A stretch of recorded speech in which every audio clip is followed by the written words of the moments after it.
we'll do some introductions. You can introduce yourself, and you can say one thing in one word or two words, not more than that, not a full sentence, not a paragraph, not a speech, one or two words. You can express your feeling in being part of ISKCON Marriage Balram. So you'll introduce yourself, your name, and then in one or two words you'll express your feeling, how you feel being part of ISKCON Balram. Okay, clear? Our task is clear. Okay. So we'll start with the senior most member.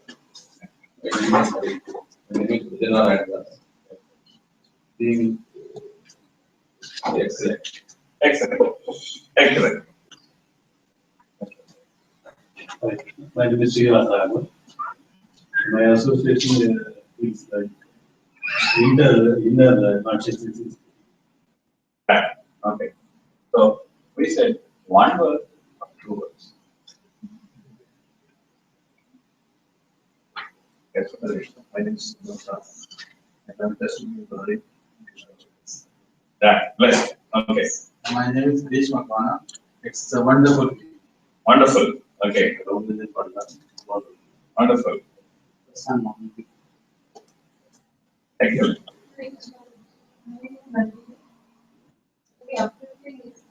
Uplifting. Okay. I feel it's like an extended family. Extended family. My name is Shastri. It's peaceful. Peaceful. It's a loving atmosphere. Loving. Spiritually Blissful spiritually. I'm Yashwant Sagi. Steady progress. Steady progress. Then the Samudas, happiest ever. Happiest ever. Okay. Ketan. Sensible, joyful. Sensibly joyful. Okay. And Harish, it's a new life for you. New life. Okay. Next, fortunate. Fortunate. Okay. My name is Hari Neeladas. Extremely fortunate. Okay. So this is what we will do. We will try to understand Nectar's instruction, which is Upadeshamrit. It's given by Sri Rupa Goswami, and it is adorned by purports of founder Acharya, Srila Prabhupada. Okay. So let's chant the Mangala prayers. This is the second stanza of a prayer called Sadagoswami Ashtakam. Rupa Goswami is the leader of the 6 Goswamis. The 6 Goswamis are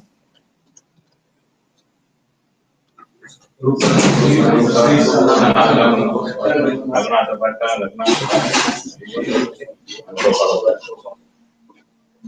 So Rupa Goswami is the leader of the 6 Goswamis. And Sadagoswami Ashtakam is written by Srinivas Acharya, who is a student of Jiva Goswami, the youngest of the Goswamis. He basically glorified the 6 Goswamis in his prayers.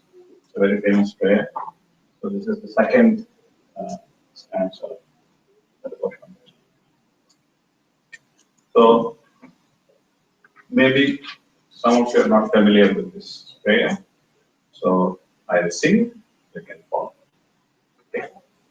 Nana Shastra Vicharanai Kanipuno Sadharma Samstapako Nana Shastra Vicharanai Kanipuno Sadharma Samstapako Lokanam Hitakarino Tribhuvane Manyo Sharanyakaro Lokanam Hitakarino Tribhuvane Manyo Sharanya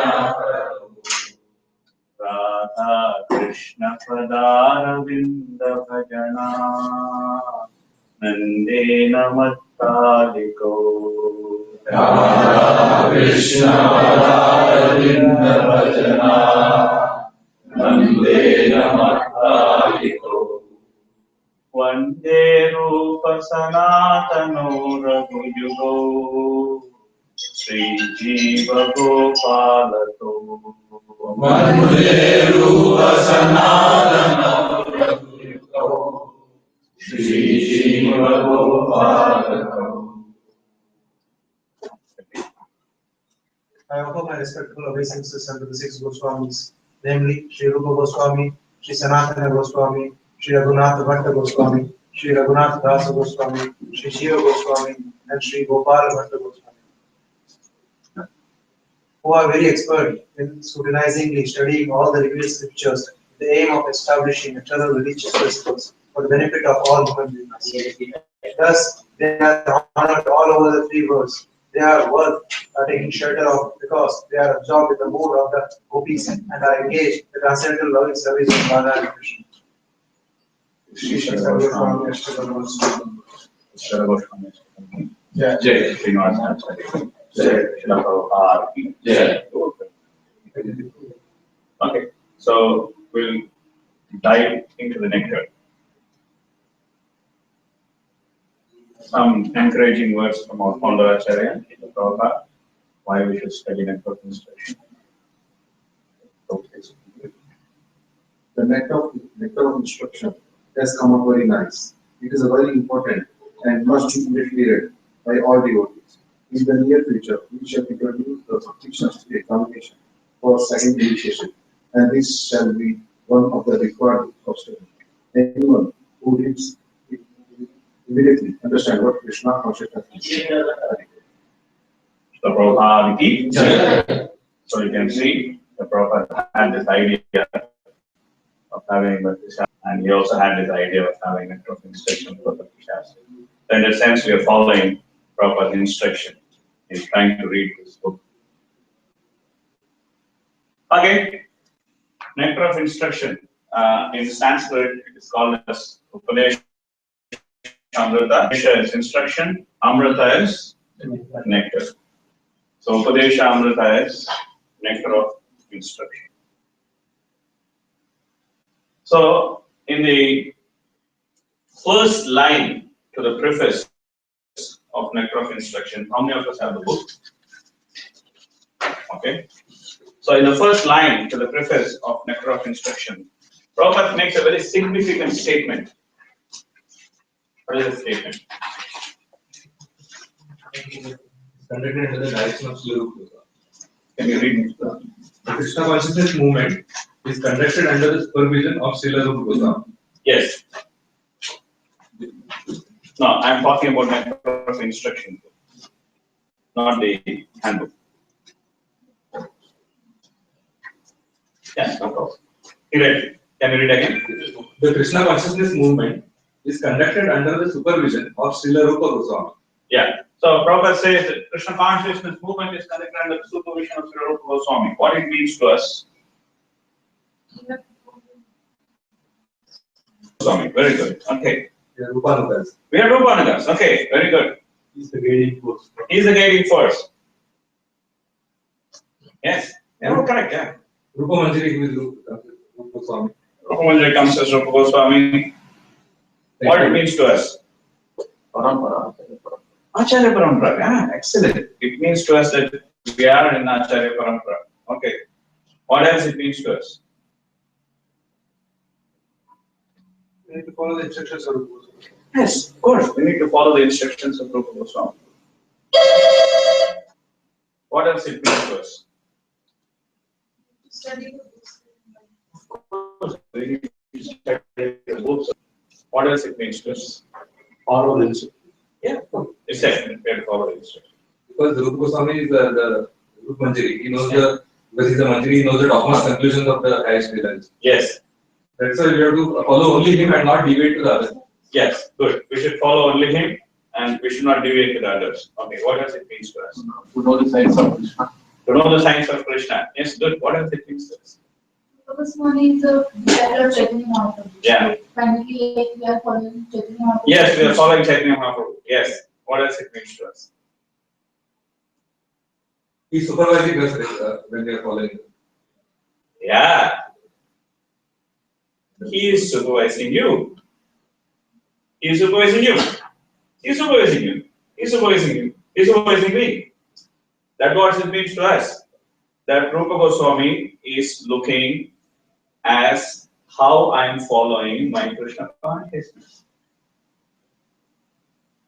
He is not some abstract concept or a person, a personality with whom we don't have relationship. He is someone who is supervising my Krishna consciousness because I am in Krishna conscious movement. So Rupa Goswami is checking if I am chanting my rounds or not.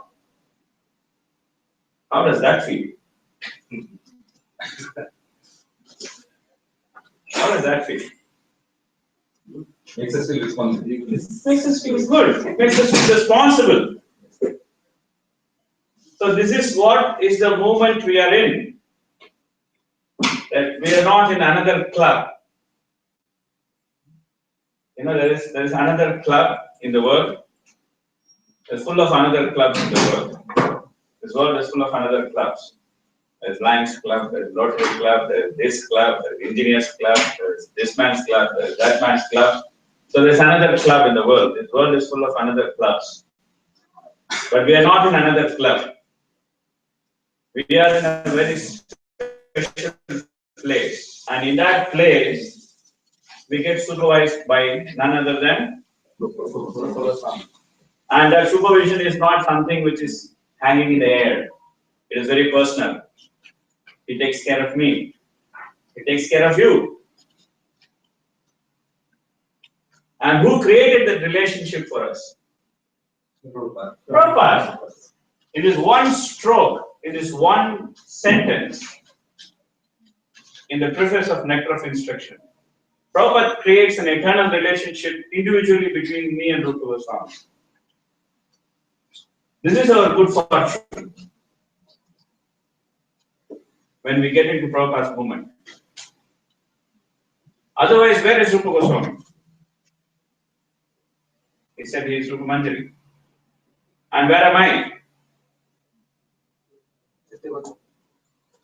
Vidyavardha. So can I dream of having a relationship with Rupa Goswami? Can I dream? I can only dream. But that too, if I have an intelligence that I can dream. But I don't even have that intelligence to dream. Right? But still Prabhupada created that relationship for us. So that's our good fortune. That we are in this special place. So what it means to be in a relationship? What it means to be in a relationship? Responsible. Responsible. Okay. Okay. What is it? Love. Okay. Have faith. Reciprocate. Reciprocate. Serve. How does relationship work? Relationship works by reciprocation. Relationship works by exchange of love. Relationship works by faith. And what can we reciprocate with Rupa Goswami?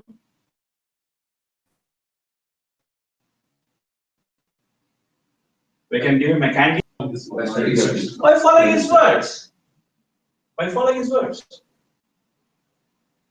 This is the reciprocation. Rupa Goswami tells us that do this, do this, do this. And then we do it. And when we do it, what happens? What happens? Relation develops. Love develops, relation develops. Yes, when we do it, love develops, relationship develops. Relationship develops. Then we feel that person. The next time when you go to Vrindavan and when you go to Radha Damodar, and you stand in front of Rupa Goswami Samadhi Mandir, you feel a relationship. You know that he's supervising you. You know that you are listening to him. You know that you didn't listen to him in such and such place. And you know that he knows that you didn't listen to him.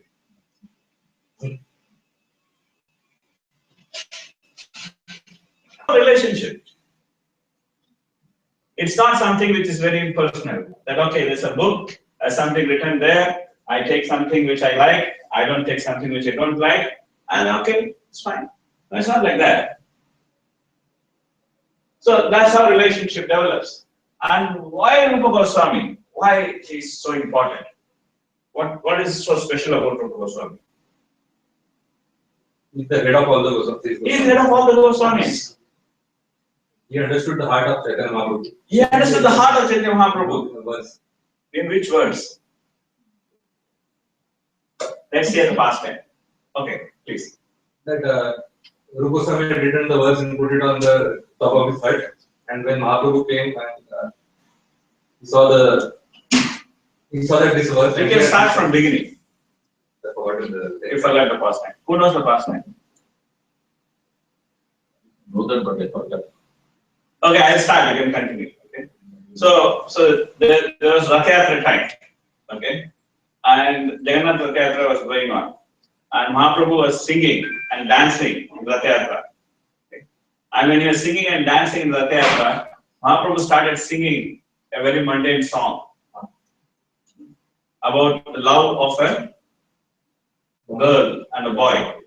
Okay, so he was just singing some mundane song.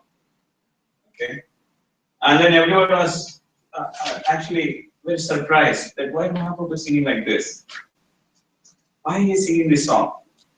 But no one could make out why he is singing this song. And then the things went off. The people dispersed. And then when Mahaprabhu came back to the place where Rupa Goswami was staying, Mahaprabhu and Swarup Damodar were there. Okay, and then Mahaprabhu came to the hut. And they saw that there was one palm leaf which was stuck in the roof of the hut. So then, what happened? After seeing the palm, It is sloka and Yeah. depicting the Nan. Yes. Rupa Damodara did not first give to Chaitanya. Later, I think he has given. He has to approve and give it to Chaitanya. Yeah, I think you are getting mixed up with two passages. Yeah. So there was a shloka from Srimad Bhagavatam, which actually explained the feelings of Srimad Radharani in separation to Krishna.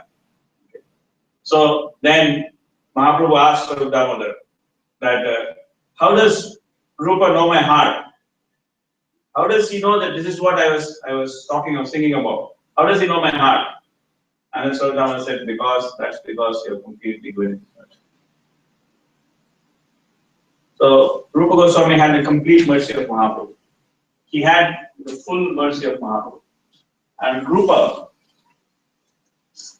is the personification, he's the form of mercy of Mahaprabhu. This is Rupa. So, Prabhu, can you? Before the creation of this cosmic manifestation, the Lord enlightened the heart of Lord Brahma with the details of the creation and manifested the Vedic knowledge. In exactly the same way, the Lord being anxious to receive the Vrindavana pastimes of Lord Krishna, illuminated the heart of Rupa Goswami with spiritual potency.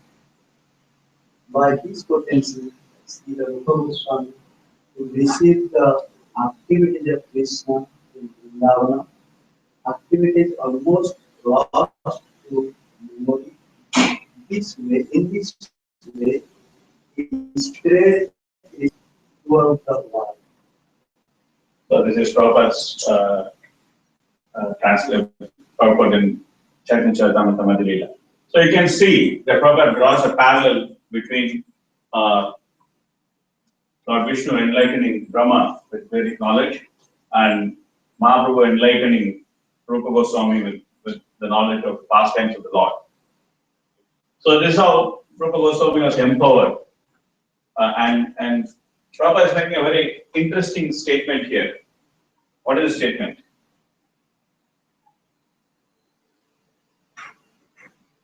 One part of the statement is very interesting. It was almost lost to memory. Yeah. You can revive. Yeah. Revive the actions of Krishna. Yeah. In love. Yeah.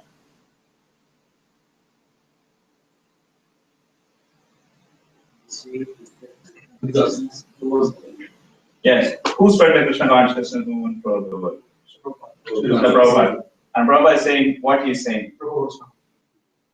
He's saying in this way, Rupa Goswami spread the Krishna consciousness movement all over the world. You can see Prabhupada so closely associating with Rupa. So we are going to see how in our parampara everyone is a strict follower of Rupa Goswami. So this is the pranam mantra of Bhakti Thakur. We'll chant together. Namo Bhakti Vinodaya Satchidananda Namine Gaura Shakti Surupaya Rupanuga Varayate. You can read the translation. I offer my respectful obeisances to Satchidananda Bhakti Vinoda, who is transcendental energy of Chaitanya Mahaprabhu. He is a strict follower of the Goswamis, headed by Sri Rupa. So we can see that Bhaktivinoda Thakur in his pranam mantra, who is sitting there? Rupa Goswami. And he is this, and Bhaktivinoda Thakur is what kind of follower of Rupa Goswami? Strict follower of Rupa Goswami. Namaste Gauravani Sri Murtaye Dinatarine Rupanuga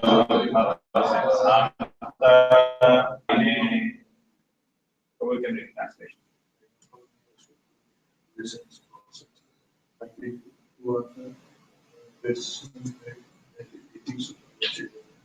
You are the deliverer of souls. You which is against the teachings of devotion service.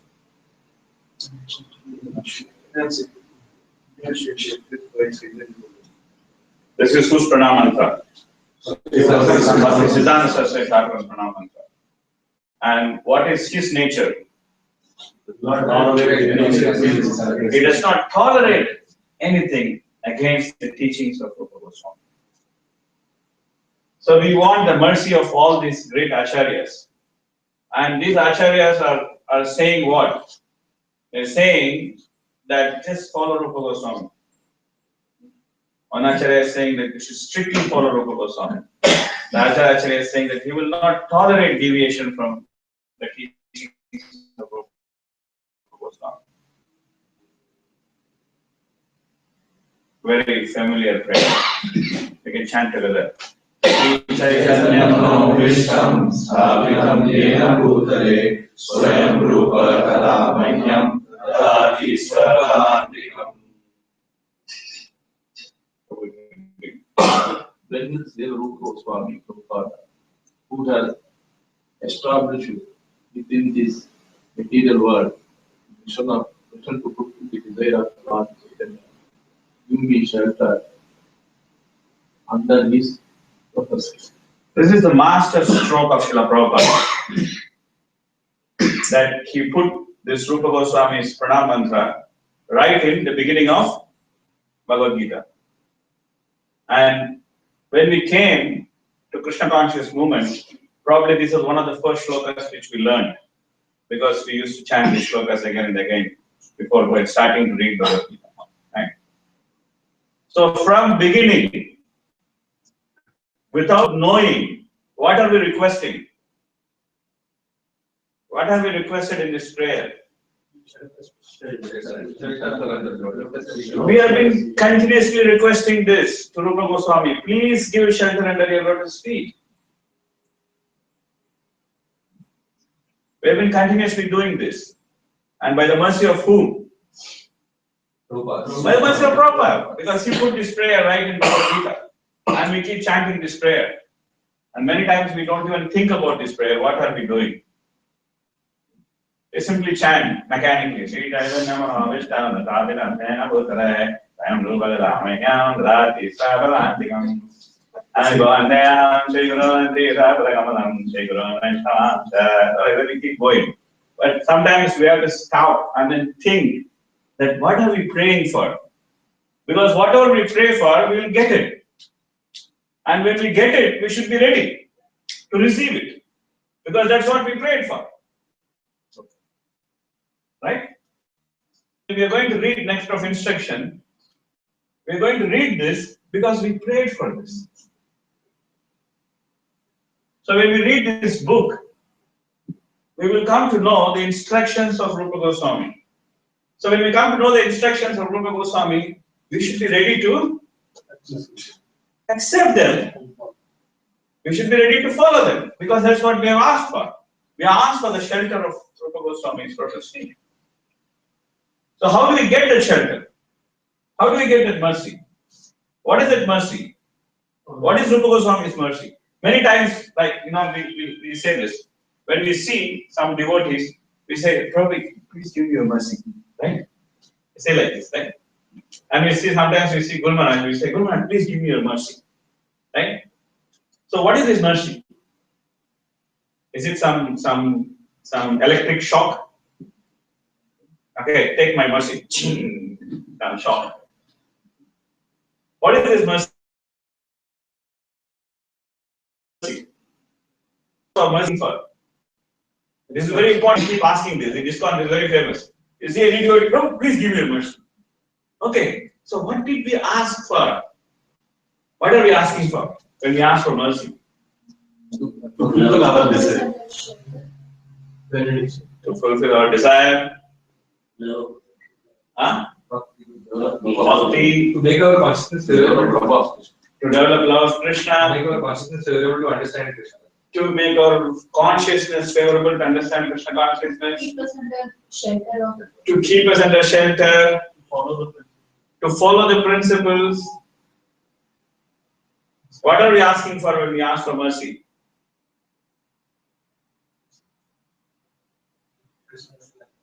Krishna? Love. Krishna's love. Everything is correct. Whatever is said is correct. But when we are asking for mercy, we are actually asking for instruction. This is what we are asking for when we ask for mercy.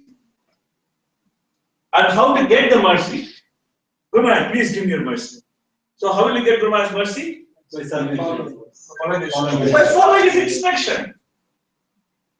In Bhagavad Gita, there's a very beautiful analogy which is given by Prabhupada.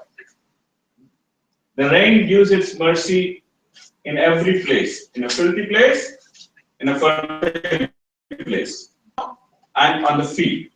The rain does not discriminate. When it is falling, it doesn't say, hey, stop, this is wrong, nothing will grow here, so I will not fall here. Let me go and fall 2 meters away on the field, nothing will grow here. Rain is like that? No. Rain falls everywhere. So rain is indiscriminate in falling everywhere. But in some place something grows, but some place remains barren. Why? Is it the fault of the rain? No. It's the nature of the place which has received the rain. So same way, we can keep asking for mercy. We can tell everyone, please give me mercy, please give me mercy, please give me mercy. But asking for instruction, and if we don't follow the instruction, where's the mercy? The mercy is available as the instructions. But because we are not ready to receive it, the mercy didn't manifest. Make sense? Make sense? Yeah? So, when we say that we need mercy of Prabhupada, or when we need mercy of Rupa Goswami, simply we have to, first of all, accept those instructions with an open mind. The first thing. And second, after accepting them, follow them sincerely. Okay. Sometimes it may look that it is difficult to follow. sometimes you feel, oh, this is very difficult. When I joined Krishna conscious movement, my Shiksha Guru told me, you have to chant 16 rounds. I said, I'm not going to do this. No way. 16 rounds. 2 hours a day. I don't have time. It's not possible. And then, okay, chant 1 round. Okay, that I can try. So sometimes it looks very difficult. But now we all manage to chant 16 rounds, right? Right? Yes or no? Yes. Yeah. Just a control. So it's not so difficult now. It's okay. We are able to do it. Sometimes Ekadashi chant 25, sometimes more. So the point is that even if it looks difficult at one point of time, at least we should accept that this is what I'm supposed to do.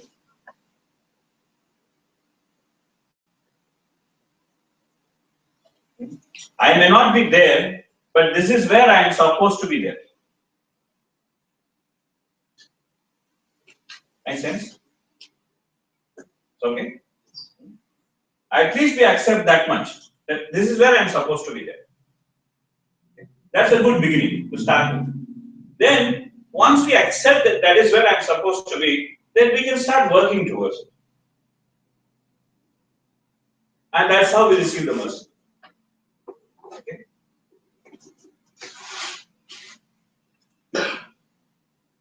Okay, so the preface is actually divided into some few parts. Okay? The preface tells us why we should study NOI.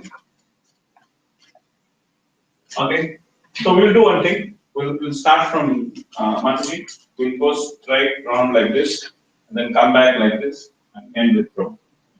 So whenever there's something to read, so we just follow this line. So if we stop, we should remember where we stopped. Okay, so next person should pick up and read. So this way nobody sleeps. Okay, Mataji. Today's topic of network instruction.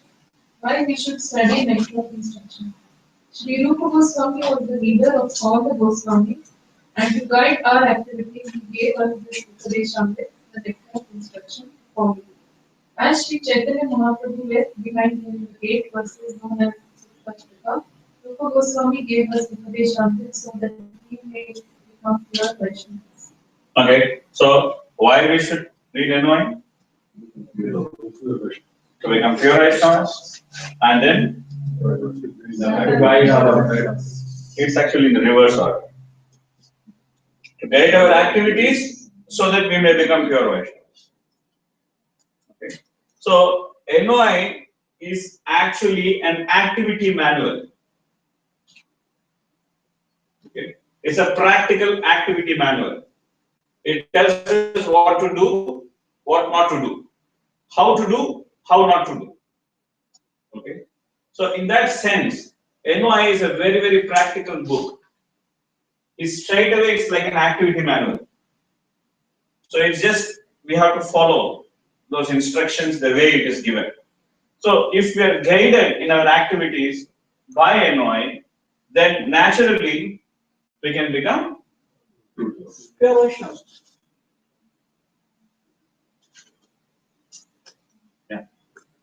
To achieve the highest success in life by becoming a Goswami and then a pure devotee of the Lord, one must follow the instructions known as Upadeshamrit, which have been given by Sri Rupa Goswami. Okay, so what are we saying? Highest success in life to become pure devotee. Before that, we have to become a Goswami.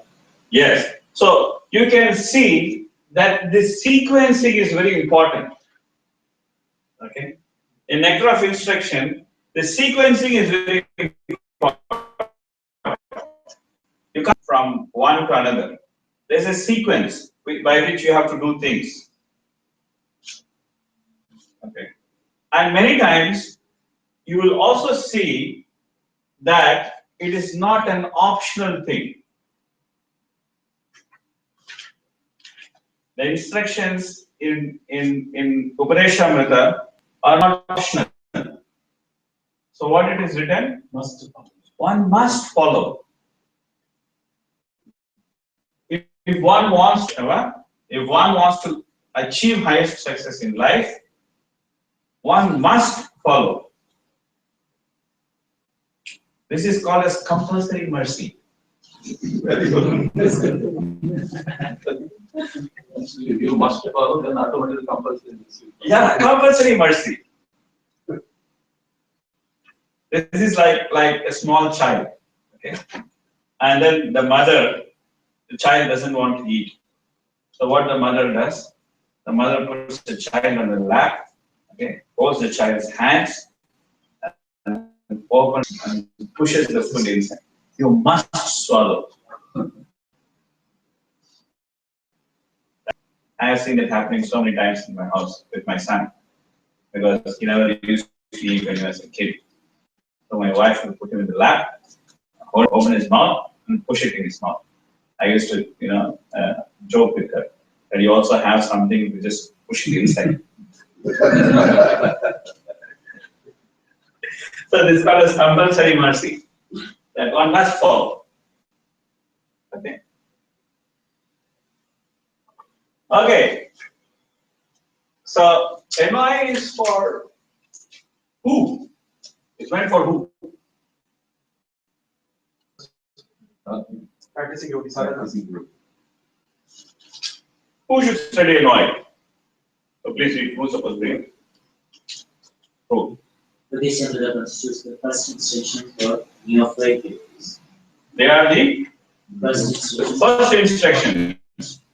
Okay. So we should remember this very nicely, because when we go to the instructions of NOI, we should not start saying, oh, this is all meant for Mahabhagavatas, not for us.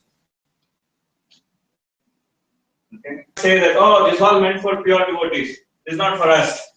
I am fallen soul. So please give me. No, this is first instruction. How we should follow? One should follow the instruction very strictly.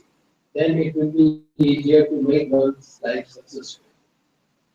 These are first instructions, and it should be followed very strictly. Very strictly. So you can see in preface, Prabhupada is saying so many things. It's just 1.5 page document. But within this document, Prabhupada has packed so much of power. And take some time to decode this. Okay. So there's more in preface. So what about this mind and senses? What is the significance of mind and senses in Krishna consciousness? To control both. To control both of them. So if you don't control, what happens? Life is. Life is animalistic. Yeah, if you don't control them, it becomes animalistic. Okay. In all spiritual affairs, one's first duty is to control his mind and senses. This is not the final duty. First duty.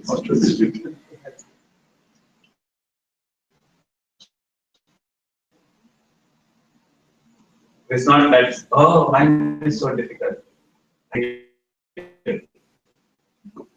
The first duty to control the mind and senses. Okay? Please go on. Go. Mode of goodness. One must promote himself to the platform of goodness, Sarpaguna, by following the instruction of Guru Goswami, and then everything concerning how to make further progress will be revealed. Okay, we have some more sequencing here. What is the sequencing here? Control mind and senses. Goodness. Promote himself. One must promote himself. Where? The platform of goodness. And then one can make further progress. Yeah.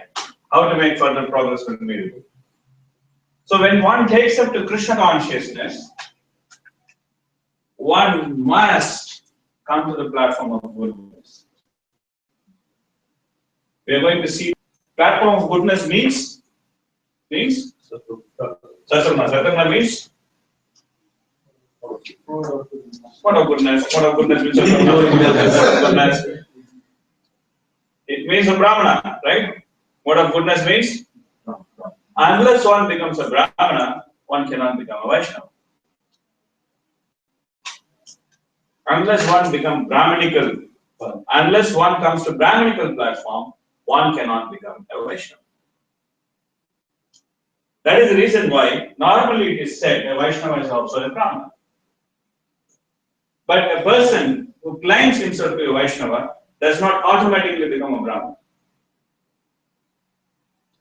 A person to qualify himself as Vaishnava should come to first Brahmanical platform. That is why you will see in Nectar of Instruction later that the Kanishta or the first level devotee is actually a Brahmana.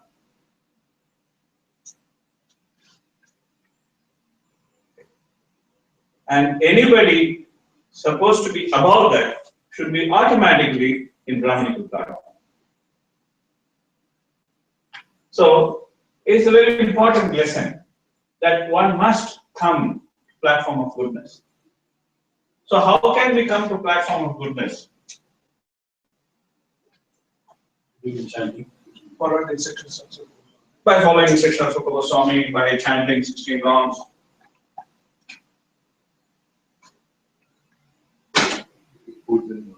Eating food in order. Eating food in order. Getting knowledge. By getting knowledge. Somebody said that. Somebody said that. Who said that? Association, yeah. In Srimad Bhagavatam, first canto, second chapter, there is a whole sequence given as to how to come to mode of goodness. So it says that by association,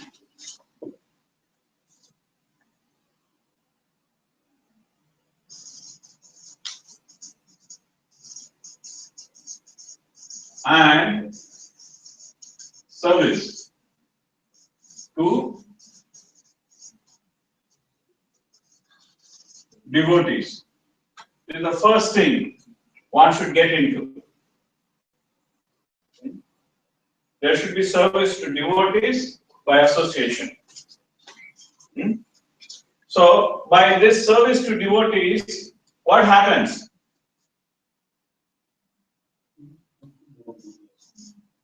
Not so fast.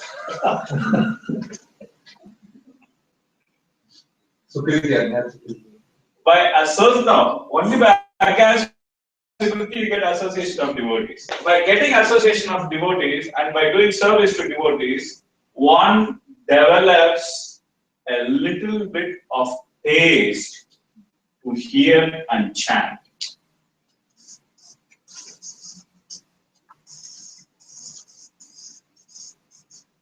Okay?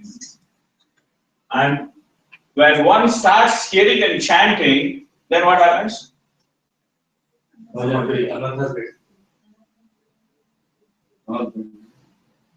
One, yes, the unwanted things are removed.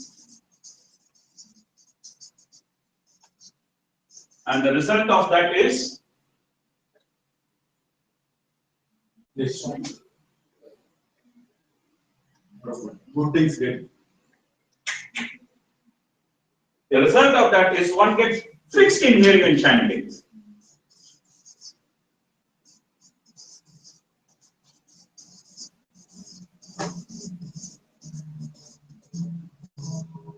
And one gets fixed in hearing and chanting, then what happens? Attachment. No, taste is still far. Attached. Attached. Attached. When one gets fixed in hearing and chanting, then one gets rid of Tamo and Rajaguna. And when one gets rid of Tama and Rajaguna, then one comes to platform of goodness. Explained in the second chapter of first canto of Srimad Bhagavatam, that there is association of devotees and service of devotees. Okay, and by service of devotees, great service is done, because by such service one gets the affinity to hear and chant the names of Krishna. Okay, and one hears and chants Krishna.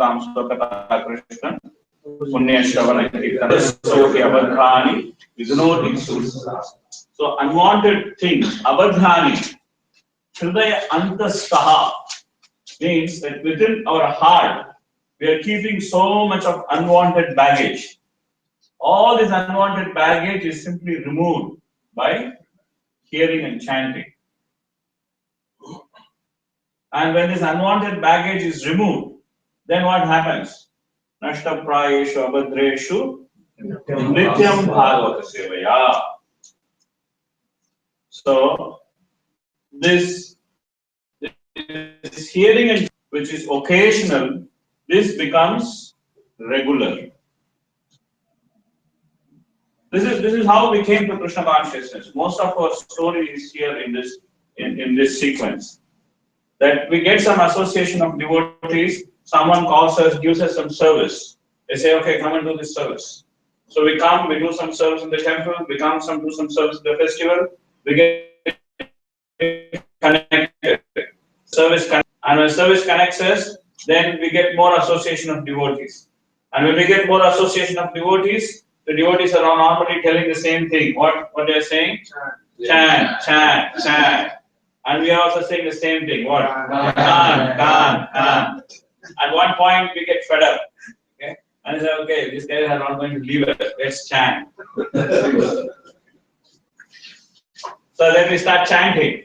Okay? And when we start hearing and chanting, then we become more fixed. The process becomes easier. We become more fixed. When we take up initiation, we accept a spiritual master, or we have the aspiration to accept a spiritual master. And when we accept the spiritual master, then the devotional service becomes regular. Okay? Because then every day we have to chant 16 rounds. Every day regulative principle. We cannot have a holiday for 4 regulative principles. Okay, I'm going from Bahrain to India. Let me have a holiday for 4 regulative principles. Not possible. Impossible. We have to follow daily. We have to chant daily. It becomes regular. Every day, it becomes everyday affair. And then from everyday affair, we are supposed to push it to constant affair. It's called Naishtiki Bhakti. Which means that the activities of Krishna consciousness should become constant. And a constant affair, there is no for Rajas and Tamas. Tata Rajas Tamo Bhava, Kamalobhadayaschi, Chete Teranavidham, Chidam Tattve. And one becomes fixed in goodness. And when one becomes fixed in goodness, then everything concerning how to make further progress will be easy. So the process of this starts in different levels. The process of Krishna consciousness starts for a person in as his various condition. He can be in any condition. He can be the most sinful person, and he can take up Krishna consciousness. There's no problem. That's the first start. The next start is when he starts accepting the holy name in the association of devotees. That's the next start. The next start is the initiation, the process of accepting the holy name in a parampara, from a person who comes in the parampara. That's called initiation. And the next start is that when one comes to goodness. So like this, there are different levels in which we start our devotional service. Okay.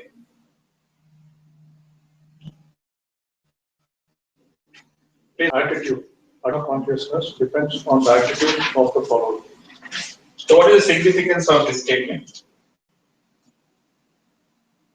What is so great about the attitude? What is attitude? To think of controlling the mind and senses. Think of controlling the mind and senses. Okay. Perception about what we are doing. Perception about what we are doing. Okay.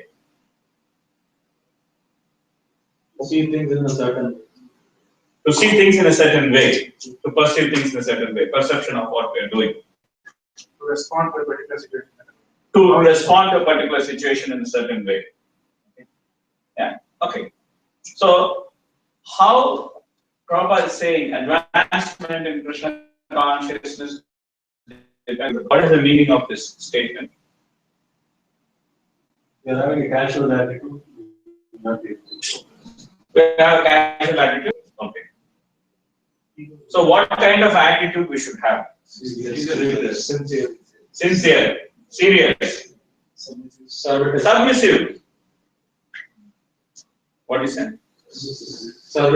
Servitorship. Okay. So, attitude to be a follower. How does this word look?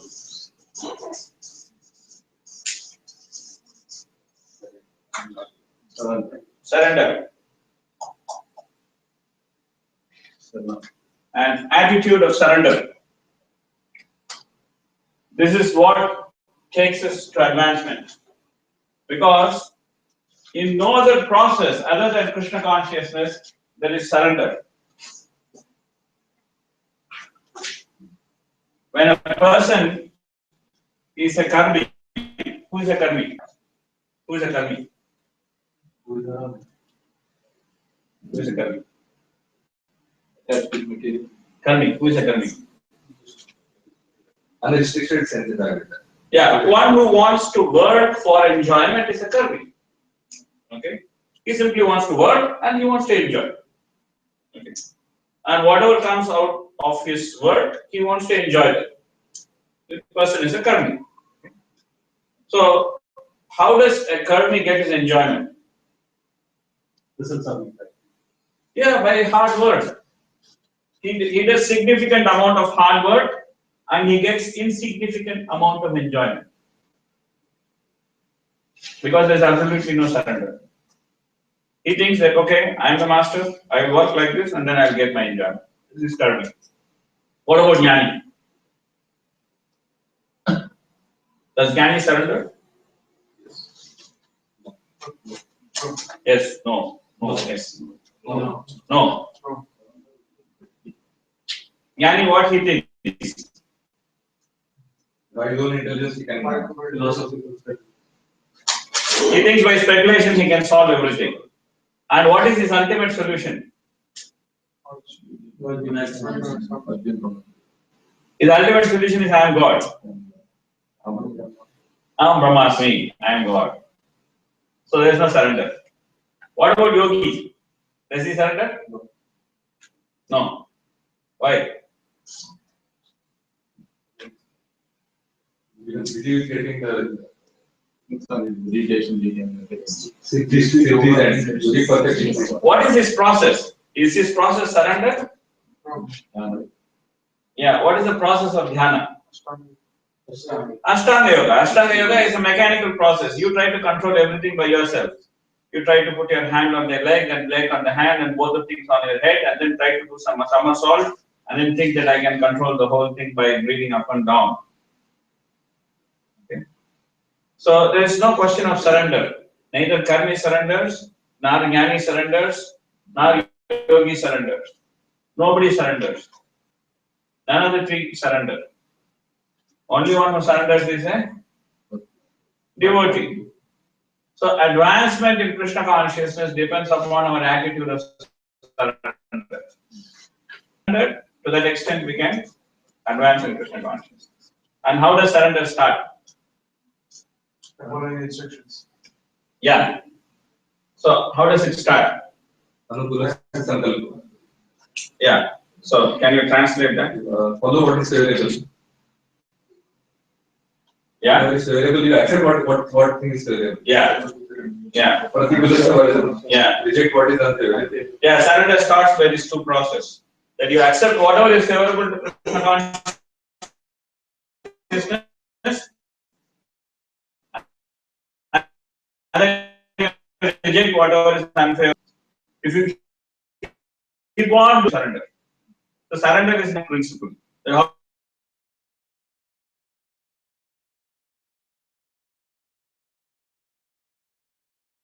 So where is the white flag in my life? What will I show? So how to surrender? The practical way to surrender is that you accept what is favorable for Krishna consciousness and you reject what is unfavorable for Krishna consciousness. Yes. This concept of accepting something which is favorable and rejecting. Yes. Some things are like very black and white. You can actually say yes, accept and reject. Yeah. But some things are gray.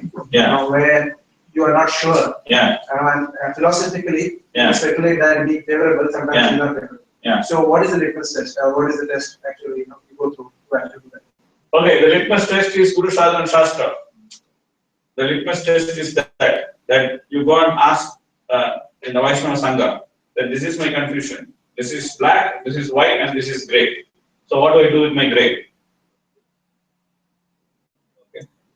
And the process of inquiry, you will get your answer. Okay. And the ultimate litmus test is that when you accept something, does it increase your Krishna consciousness or not? That's ultimate litmus test. So normally, I suggest that there should be two questions which should be asked before accepting something. The first question which one should ask something, ask that will this help my Krishna? One should ask is, do I need this? Okay. So if the answer is no, don't take it. Don't accept it. The answer is yes, then you ask the second question. What is the second question? Will this help me to increase my Krishna consciousness? It's a very specific question. Will this help me to increase my Krishna consciousness? It's a very, very specific question. It's not that will this help me in Krishna consciousness. The question is not is it favorable for my Krishna consciousness? The question is not that will it not affect unfavorable my Krishna consciousness. The question is very, very specific. Will this increase my Krishna consciousness? If the answer is no, then even if the answer is yes for the first question, the answer is no. So this is how you accept things. That you accept anything which will increase your Krishna consciousness, not keep you in the same level of Krishna consciousness. I accept this, it doesn't have Krishna consciousness. No, you don't accept. Because there is no value addition this is bringing to your Krishna consciousness. So if you accept anything which will increase your Krishna consciousness, I am here, you should take me there. An increase of Krishna consciousness means you should be very specific. It should be measurable. Nowadays, in management, they say that the goals should be measurable. Smart.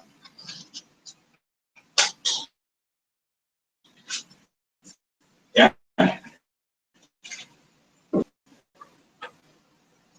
Stable, relevant, and then I think one more.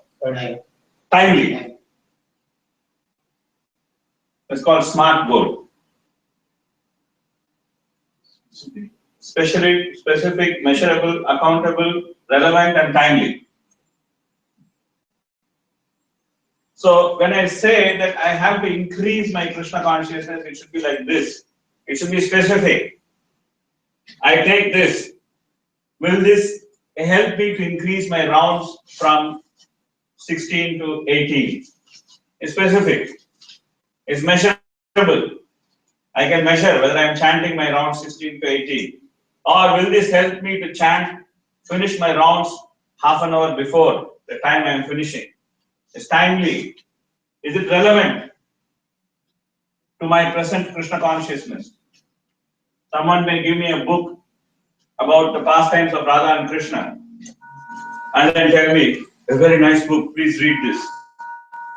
But did I first finish reading Nectar of Instruction? So if I didn't finish reading Nectar of Instruction, where am I going to read pastimes of Radha and Krishna?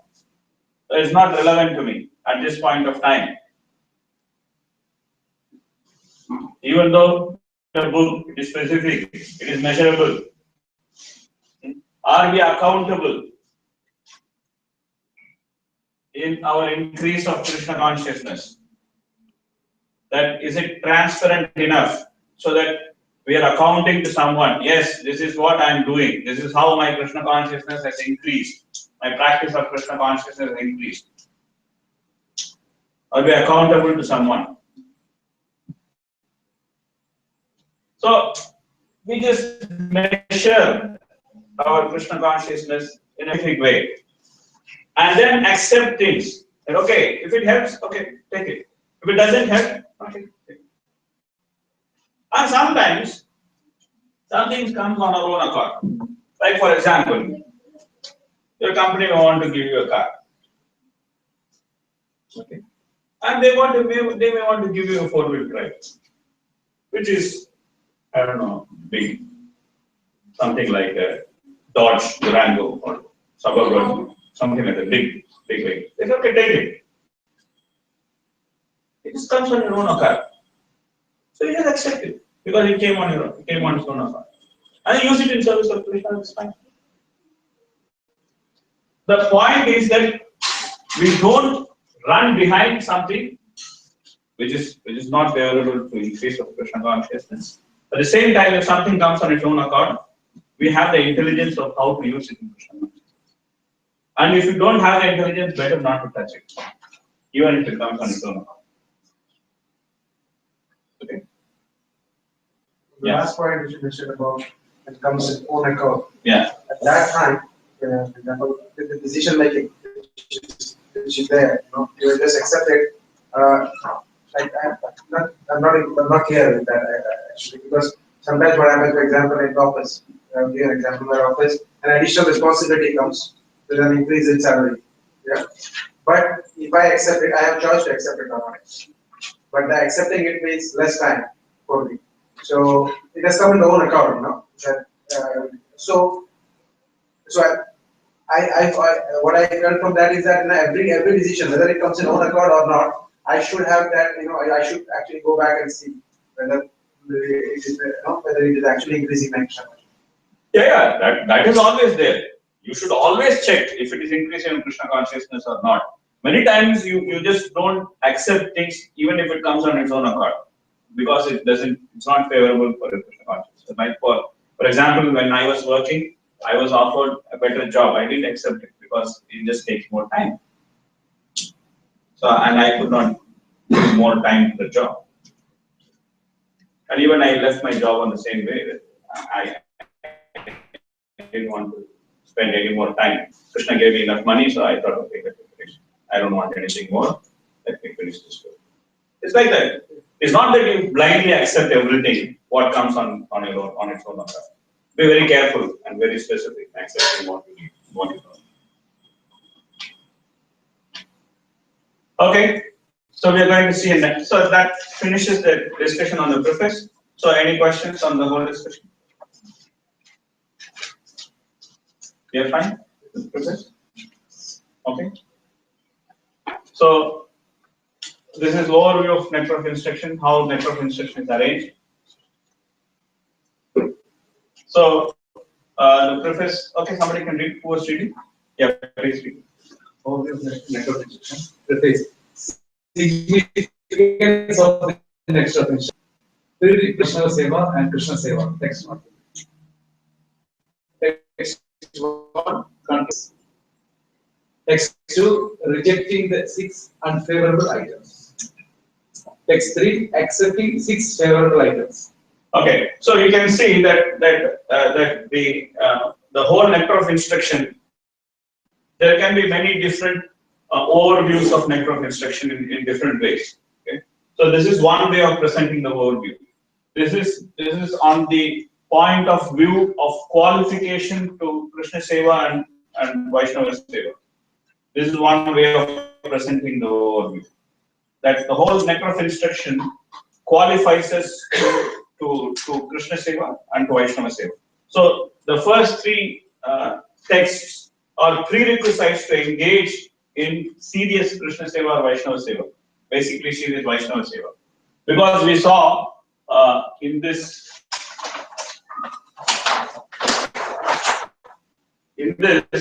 that Vaishnava Seva is the first step. So unless one engages in serious Vaishnava Seva, other things are not going to fall in place. So the first 3 texts, they deal with what is the prerequisite for a devotee to engage in Vaishnava Seva. Yeah?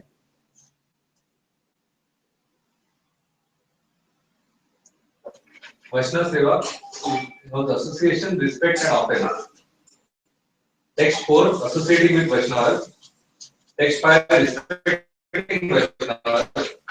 Offenses to Vaishnavas.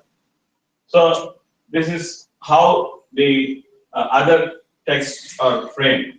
They are actually dealing with Vaishnava Seva. The first set of texts, they dealt with pre-qualification for Seva. The next set of texts, they deal with how to do Vaishnava Seva practically. Krishna Seva. Text 7. Treatment of Vaidhi Sadhana Bhakti. Text 8. Raganuga Sadhana Bhakti. The Supreme Glory of Radha Kunda. Text 9 to 11. Okay, so these are all aspects of Krishna Seva. Direct service to Krishna. Okay, so this is one way of giving overview to nectar of instruction from the point of view of service, and it's also a very practical way because that's what we are meant to do. So we approach nectar of instruction from the point of view of service. That how to qualify for service, how to do service to the Vaishnavas, and how to render service to the Lord. Okay. Any questions? Any questions on the overview? We are all happy? Okay, good. Initially, you're not, you try to serve the devotees. And when the devotees will take you to serve Krishna. Makes sense. In one sense, there's not much difference between Vaishnava Seva and Krishna Seva. It's just a gradation of service at a very high level. It's very practical to remain at Vaishnava Seva. So, in that sense, for us, for this course, most of our focus will be on the first 6 texts, and the rest of the text we will go through as more or less as an overview. Our focus will be on the first 6 texts because that's where it's actually practical for us. It's very important for us to understand. Initiation comes in Krishna Seva? No. Initiation means? Chanting, No, initiation, the English word initiation means beginning. So Krishna Seva is the culmination of service. Initiation is the beginning of service. So when we take up initiation, we begin our service. And we begin our service with Vaishnavas. And in our philosophy, we also end our service with Vaishnavas.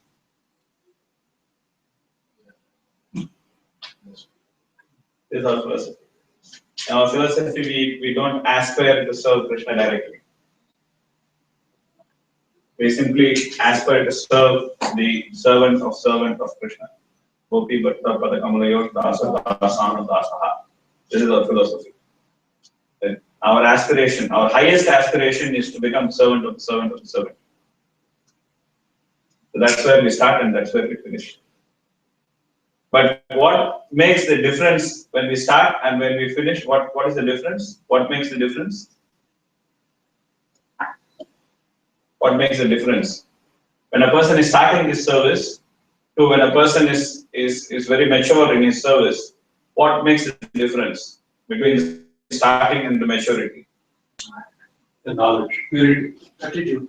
Yes, conscious. attitude. We should remember this statement from preface throughout our life in Krishna consciousness. Advancement in Krishna consciousness depends on attitude of the follower. We should never forget this statement.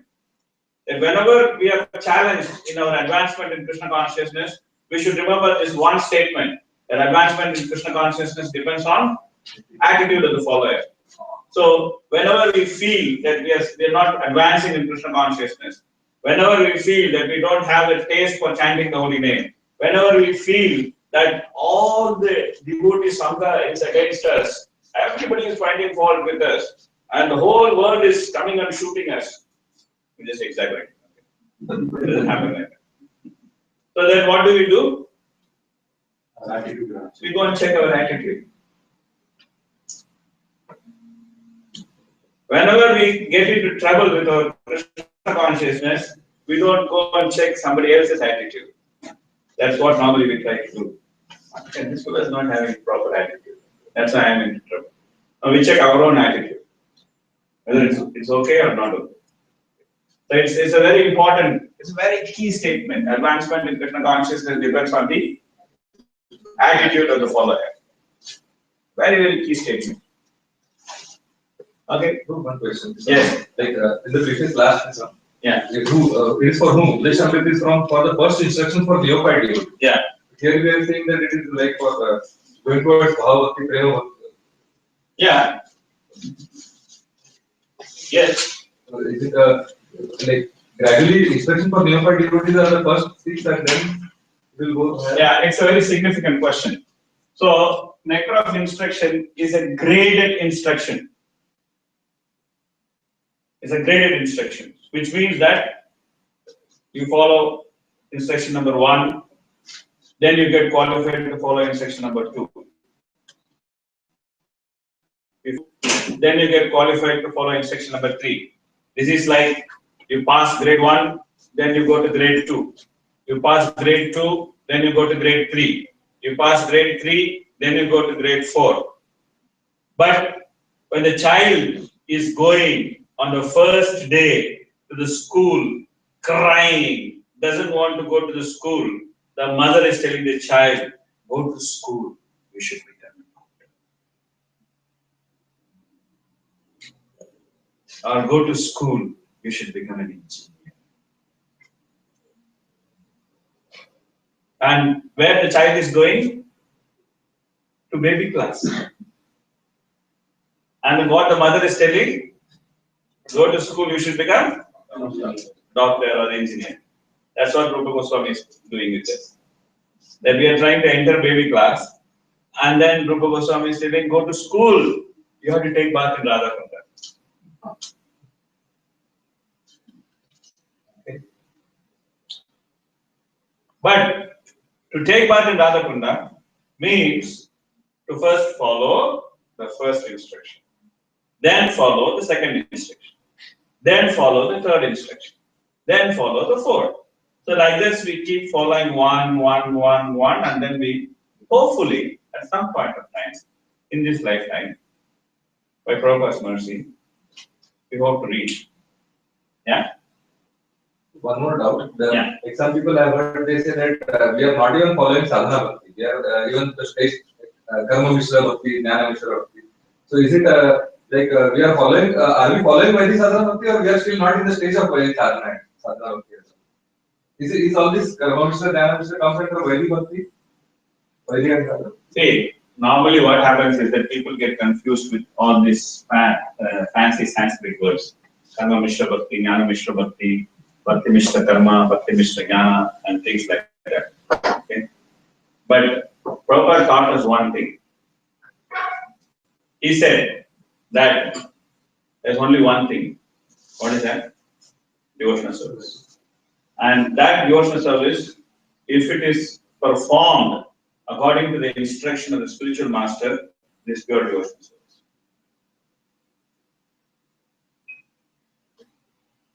So this is our philosophy.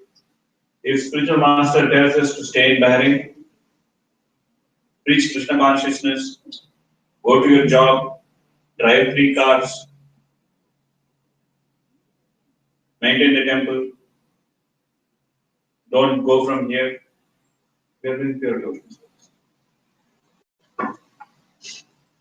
Good enough? But you don't go and tell the spiritual master, let me stay in Bahrain, let me drive 3 cars, let me be here. I can preach also.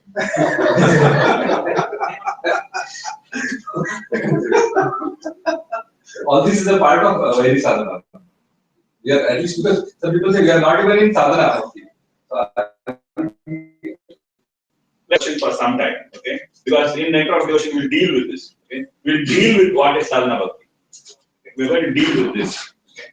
And then we can see, the point is that in every aspect of Krishna consciousness, one thing we should be very clear. The point is that what is our attitude? Okay? When I was working in my company, we had one poster in our MD's room. It said, your altitude is determined by your attitude. Your altitude is determined by your attitude. Not by your attitude. Not by your aptitude. Attitude. Because attitude will bring your aptitude. Normally we think that it's not that way. But in spiritual life, attitude is subservient to attitude. So if you have the right attitude, then by Krishna's mercy, you will also get the required aptitude. That's how it works. Correction. Yes, I heard that in one of the classes that one who is rendering pure devotional service, even all the demigods and Narada and sages, they would like to associate with us. So that means that we will never be in that level. So it is a bit of demoralization. So what we are doing is not pure devotional service. As long as we are following the principles of pure devotional service, what are we doing is pure devotional service.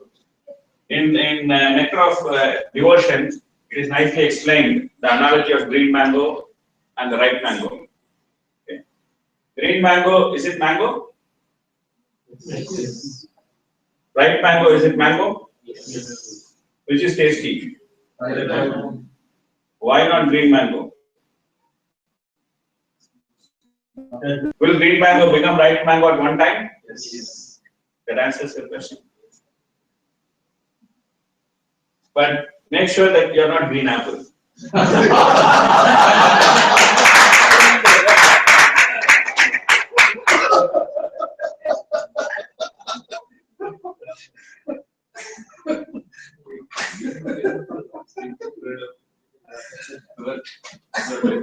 Make sure that you are green mango.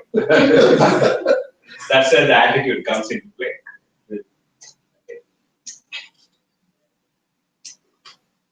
What time we are supposed to finish? 6:30. 6:30. Somebody said 6. No. 6:30. Okay. So we are doing that. Okay. Okay. Any more questions on the overview? How it is there? How it is structured? You're all fine.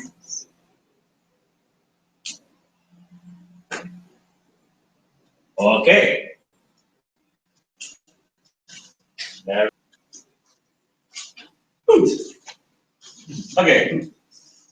Let's chant the words. Who has the book? Okay. So, okay, I'll chant. Please chant after me. Yeah, I can chant. Okay. So please chant. You please chant. You lead. Then all of us will follow. Vacho vegam, Vacho vegam, manasaha,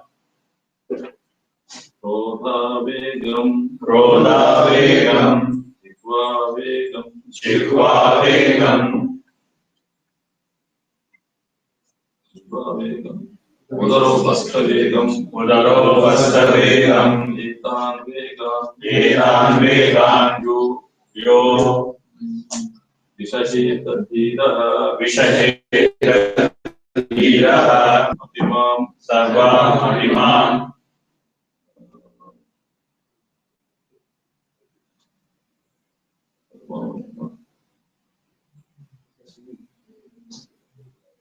prithivim sasishya.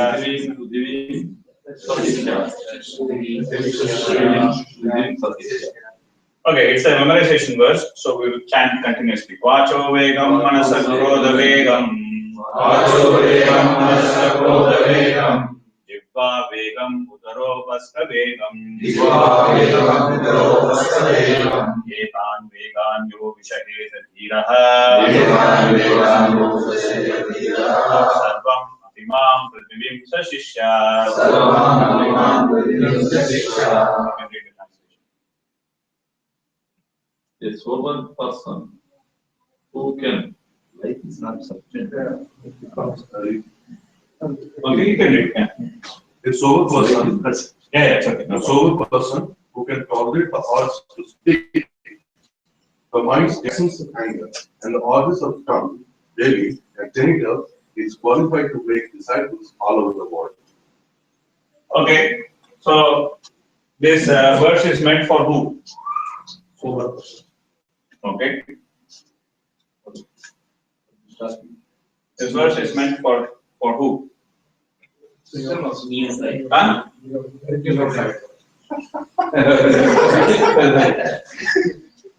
The starter for the group. It's meant for the guru. It says there. It says there. Only qualified to become qualified. Yeah. The person who wants to become a all over the world. That's it. Yeah. So we don't have to bother with this verse. We just close the class. This is meant for spiritual master. Next time Devta comes, we'll read it to him. Watch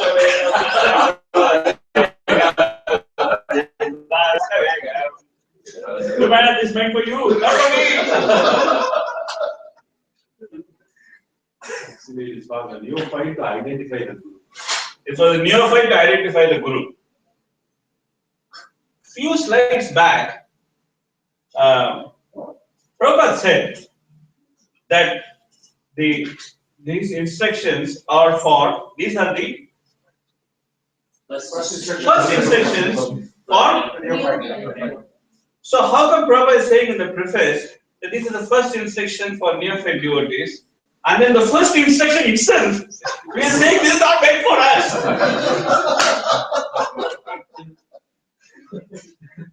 This is for the spiritual master, let him take it.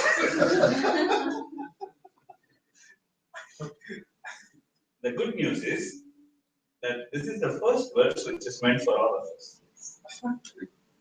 Okay? This is the good news. That this is the first verse meant for all of us. Are we spiritual masters? Are we spiritual masters? Are we spiritual masters? No. Yes.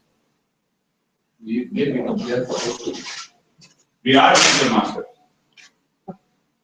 Not we may become. Not that we should become. We are spiritual masters. In Bhagavatam, 5th canto, there is one nice person who is incarnation of the Lord. He says his name is Rishabhadev. So he says that a person should not become a father, a husband, a mother, a worshipable demigod, a responsible relative, or a spiritual master, unless one can deliver his dependents from the cycle of birth, death, old age, and disease. How many of us are fathers and mothers? How many of us are husbands or wives? So we are all spiritual masters. Welcome to the club. Okay? So in that sense, and also when we take up this appearance of Gantimala, Tilaka, when we take up this Vaishnava appearance, or when we associate with ISKCON, and then we start being called as an ISKCON devotee. So then, by nature of that association, then people start looking at us as some kind of authorities, spiritual authorities. So then, when we behave in a certain way, then what people talk, they don't say that this person is like this. They say, ISKCON devotees are like this. Right? Yes. They don't say that this such and such individual is like this. They say, oh, these ISKCON devotees are always like this.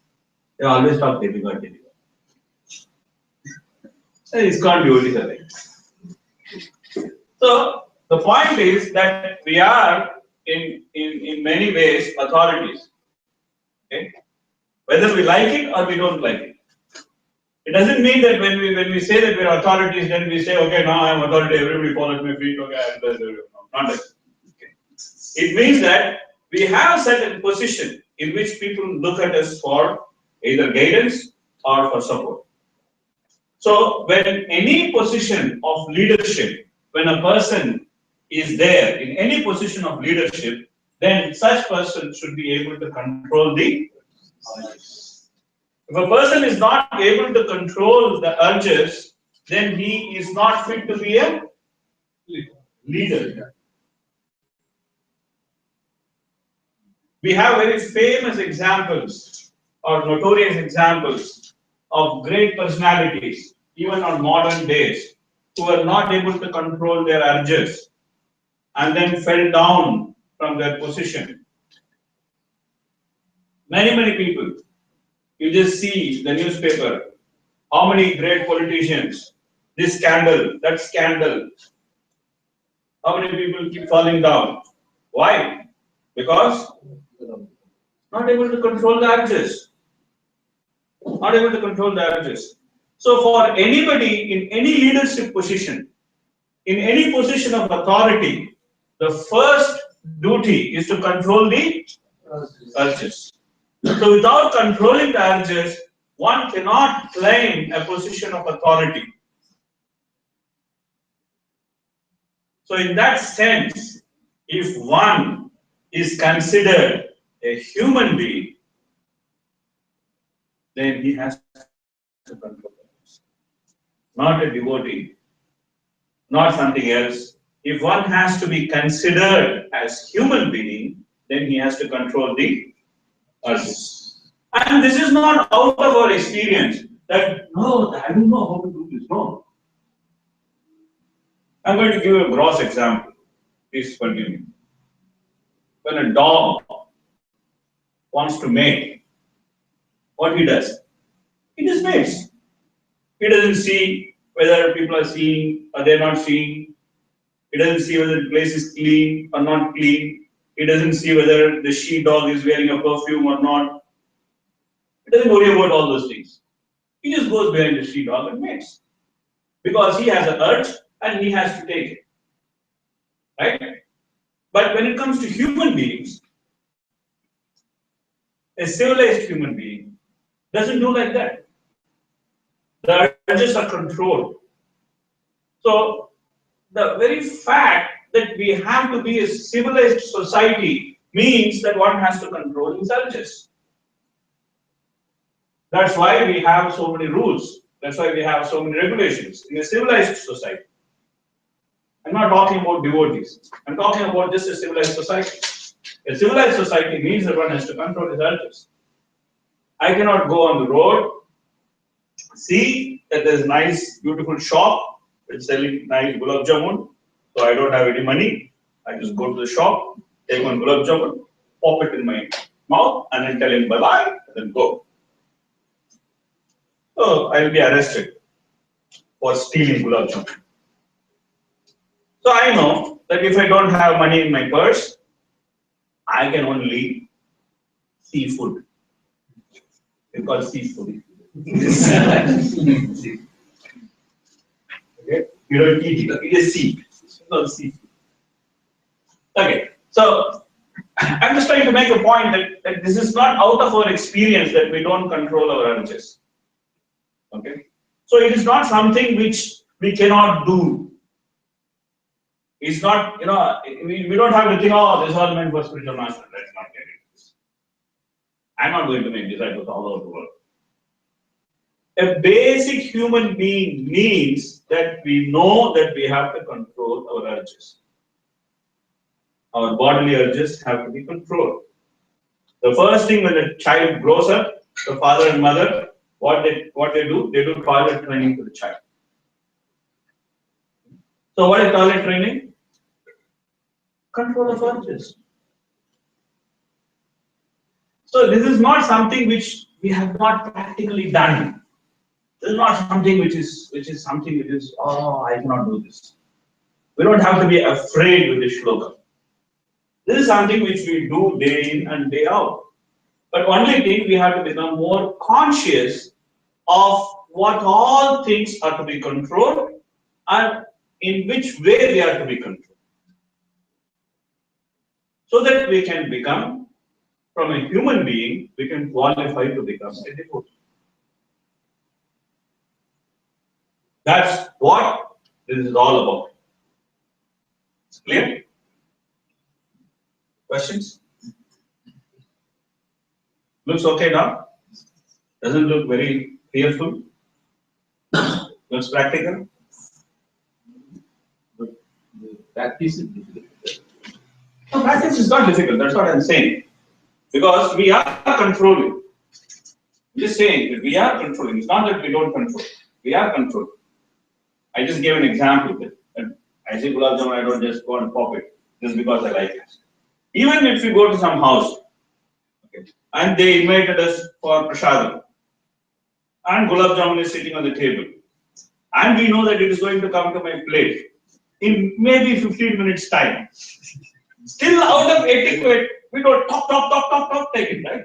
We wait for that to come. Oh, it's going to come. It's going to come. And then the host offers, Prabhu, do you know? No. I don't. I'm there. No, please take. Okay. Because you're forcing empathy on us. Yeah? You know these things. So this is not experience. Okay. The urge to speech. Urge of mind and urge of anger. These three are subtle. The urge of the tongue, belly, and the genitals. These three are gross. Okay. One has to control the subtle and the gross. Okay. And you can see that there is also some interconnection. The urge of the tongue, the urge of the belly, and the urge of the genitals, they are interconnected.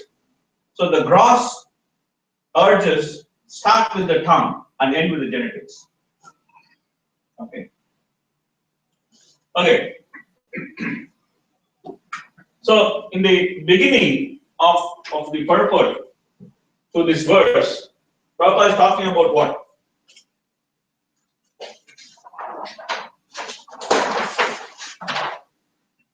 What is the subject matter Prabhupada discusses in the beginning of the purport of this verse? Control of mind.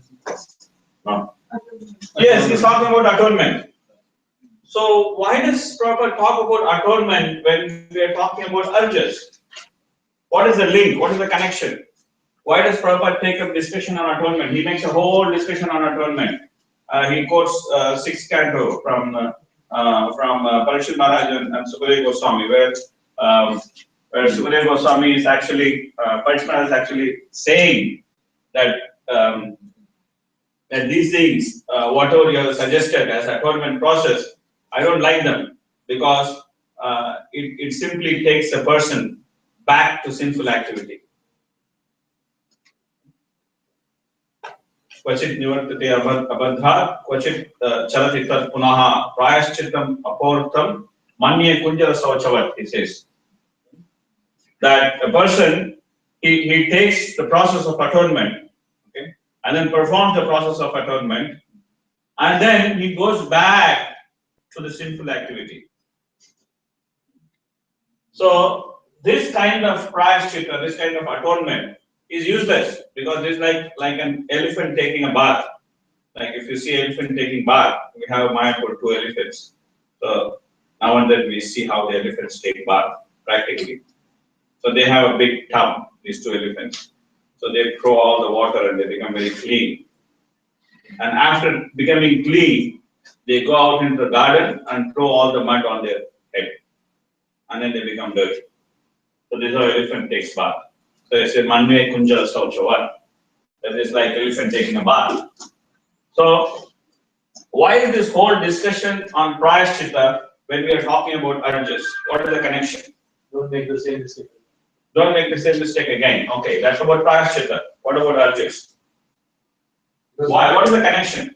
Because not able to control the urges, that's why we have to be conscious. The next Yeah, so not able to control the urges, he does the same mistake. Okay. Consequences of not controlling the urges. Yeah. Is? Like you will feel like controlling the importance of atonement.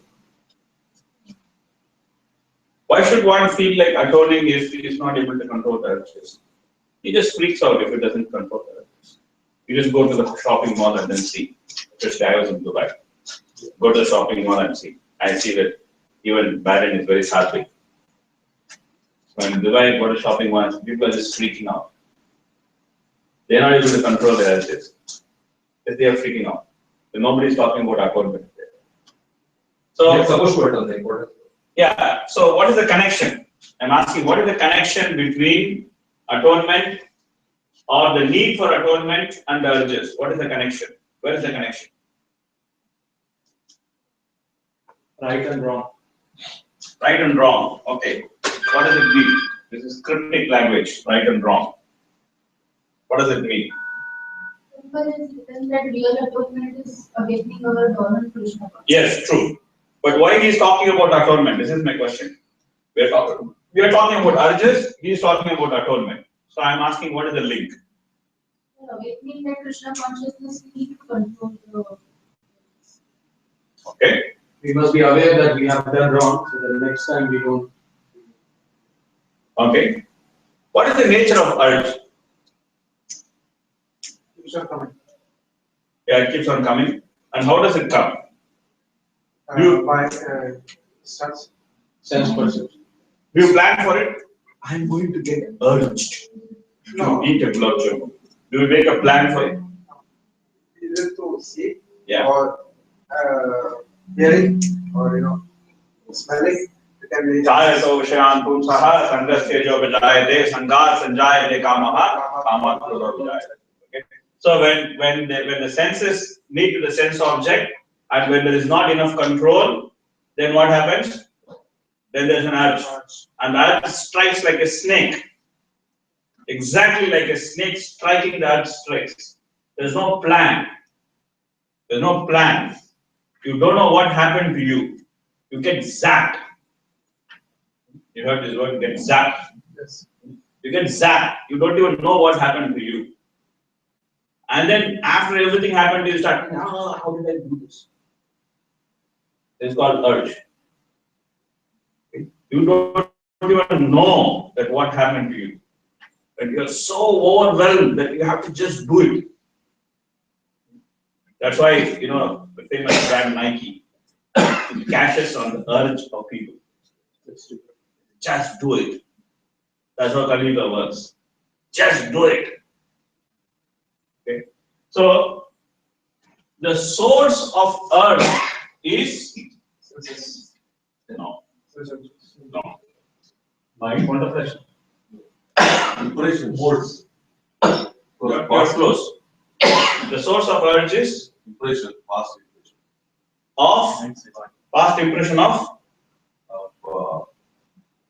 The sense objects. See, the past impression of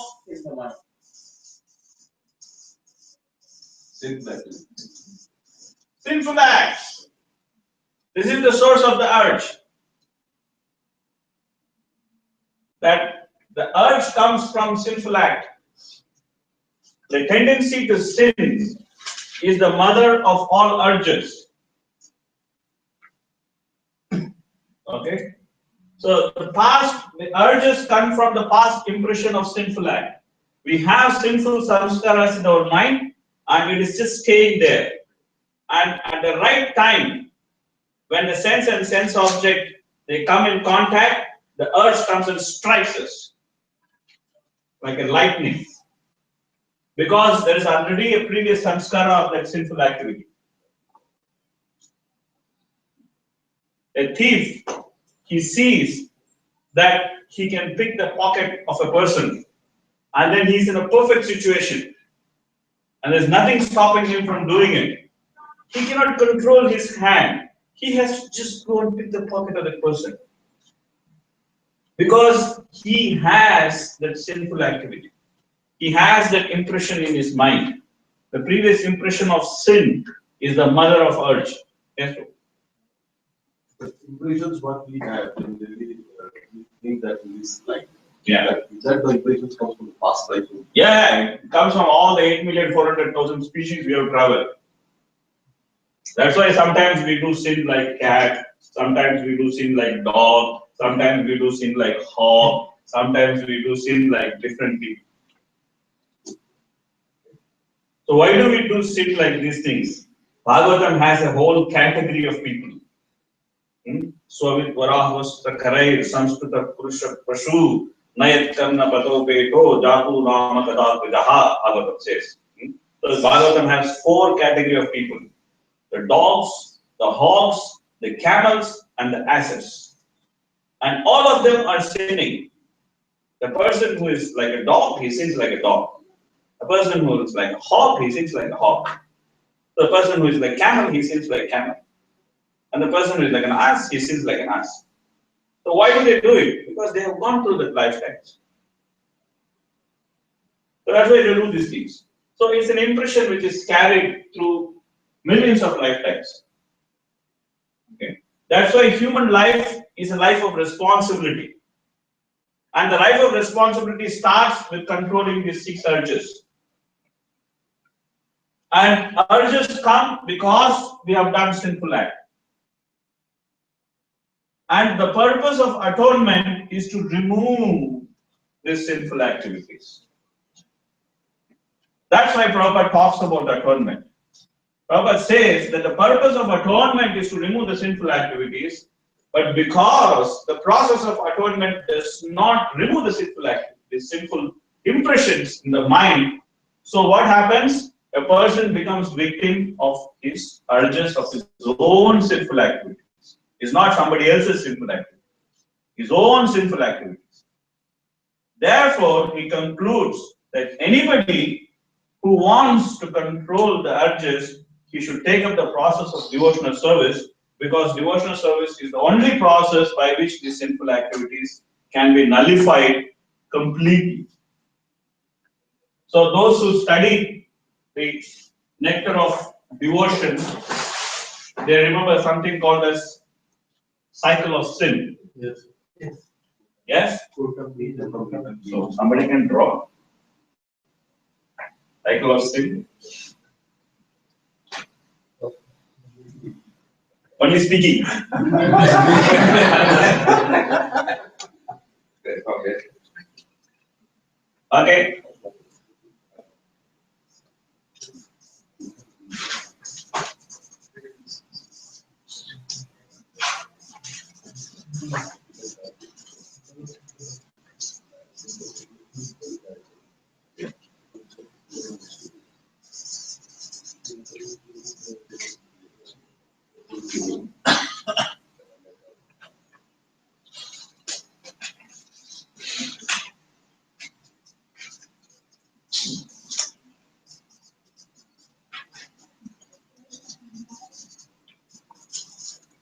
Okay, this is how it looks. So Papam, Prarabdha, Kutam, Bijam, and then Papam again, and it goes to Aprarabdha, and this is actually fueled by Avidya. Okay. So for those who don't know this, I'll explain this in brief, that one undergoes his present sufferings is called as prarabdha. What one undergoes present sufferings, this body is actually prarabdha. And this body is a package of suffering. It has many things with which I have to suffer. So that is all prarabdha. Not only body, mind, relationships, people around us, our facilities, everything is prarabdha. And this prarabdha actually it makes us to do sinful activity. And when one does sinful activity, then one gets two results. One is prarabdha and aprarabdha. Aprarabdha means one which is waiting. Okay. And then this sinful activity also produces a sinful tendency. No problem, leave it. It's okay. The sinful activity also produces a sinful tendency, sinful proclivity. That is called a scooter. So that is explained as like a collection of sinful thoughts. It's like a collection of sinful thoughts. Okay? And when the situation becomes favorable to do one sinful activity, one particular type of sinful activity, then from this collection of sinful thoughts, that relevant sinful idea comes out. That becomes vision. And that gives a thought process by which a person can indulge in sin. It gives the thought process. So when the thinking becomes feeling, and the feeling becomes willing, and the willing becomes action, then one actually commits the sin. So all the different process of atonement, tapasa brahmacharyena, samena cha, damena cha, tyagena satya sautabhyam, yamena niyamena va. This is the process of atonement, which was explained by Sukadeva Goswami in the beginning to Parikshit Maharaj. He explained the whole process, that one has to do austerity, one has to take up to brahmacharya, one has to be very equipoised, one should control his senses, and one should give up all the material wealth, and one should be very truthful, and one should be very clean, one should follow the rules and regulations of the scriptures, and by this one can atone his sinful activities. And then Pachina said, but it is not working. It's not working. It's not working. Because even a person in mode of goodness, he actually does sinful activity. A person does lot of punya karma, then as a result of this punya karma, what he does? What he does? He does sin. He becomes puffed up and he does sin. That's what doing lot of punya karma does to a person. A person does lot of pious activity. Okay? He does so much pious activity. There's nice pastime in Mahabharata. So there's a king called Nahusha. Okay? This Nahusha was so pious that when Indra had to go to do tapasya because he killed one asura who was a Brahmana, his name is Vritrasura. So he had to go because Brahmahanti was running behind Indra to catch him. So Indra had only one place to go. He went to Manasarovar and then he hid in the stem of a lotus where actually Lakshmi resides. So that's the only place where Brahmahanti could not come and catch him. So he did tapasya for thousands of celestial years, okay, to relieve his sin. So during that time there was no Indra. So when there's no Indra, then there's a lot of confusion. So everybody was thinking what to do. We need one temporary Indra. We need one acting Indra. So then they all saw who is the most pious person on earth. They found this King Nahusha. He was the most pious person on earth. So they went and told Nahusha, Mr. Nahusha, you are the most pious person on earth. Now our Indra has gone on vacation. Can you be acting Indra? Then he said, okay, I'll be acting Indra, no problem. So he became acting Indra. And when he became acting Indra, for some time he was nice. And after some time, when he saw Indra's wife, then he went bonkers. Urges started.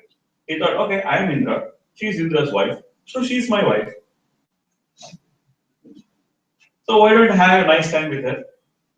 So he told her that I am Indra. You're Indrani. So you're my wife. I want to have a nice time with you.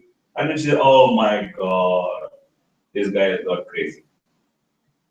Then she called the sages and then she said, what to do? This fellow is talking like this. And the sages said, don't worry. Ask him to come in a palanquin which is carried by the 7 sages. Okay? Then he will take care of himself. So then she said, okay, I am ready to oblige to your request, but you are a special man. You should not just like that come to me. You should come in a palanquin which is carried by 7 sages. He said, yeah, it's very nice. These 7 sages, they don't have any job. They're jobless. Let them carry me. So he told the 7 sages, okay, now I am Indra. You are 7 sages. Carry me. I want to go to Indra. They said, okay, this fellow is Indra. We only put him there. What to do? We'll carry him. So they were carrying him. And his urge was so great that he could not tolerate even this moment. So he kicked one of the sages and then he said, Sarpa, Sarpa. It means go quickly, go quickly. And that's it. The sages became very angry. They said, you're kicking us, saying Sarpa, Sarpa. You become Sarpa. You become snake. You fall down from Indra's post to snake post. This is what pious activity does to a person. So when a person becomes very pious, ultimately he becomes snake. Okay. So the point is that even pious activity is not able to remove this kutam, bijam, everything. So the atonement process simply delays the prarabdha. Okay? It simply delays the prarabdha. It doesn't even remove the prarabdha. You can just say that I don't want to suffer in this lifetime. I'll do some yajna, I'll do some arrangement. I don't want to suffer in this lifetime. Okay, no problem. It will wait for you. You can suffer next lifetime. So that's the reason why Prabhupada is saying that when one takes up the Krishna consciousness, because the root of this cycle is where? Where is the root of the cycle? Avidya. When one takes up the Krishna consciousness, the root of the cycle, which is avidya, is removed. So when avidya is removed, then what is the result? What is the result of of course, ultimately, but when avidya is removed, what is the result? Yes, one stops sinful activity. And how do we practically do that? How do we practically do that? 4 regulative principles. Yes, by following 4 regulative principles. What are the 4 regulative principles? No meat eating. Means what? No animal killing. Yeah, that is no. Means what we should eat. Only Krishna Prasadam. Only Krishna Prasadam. The only thing we should eat. Only what is offered to Krishna is what we should eat. Not some potato chips. Not some cookies, biscuit. cream biscuit. Then we show it to Krishna. You show it to Krishna. Krishna, I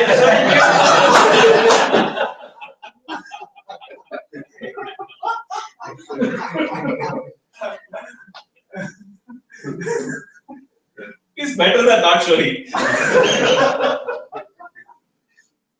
But the point is that we should take only Krishna Prasad. Anyway, we're going to discuss this in detail. Okay, I'm just touching so that I'm just preparing the ground for detailed discussion. Okay. No meat eating means only Krishna Prasad. Okay, then no intoxication means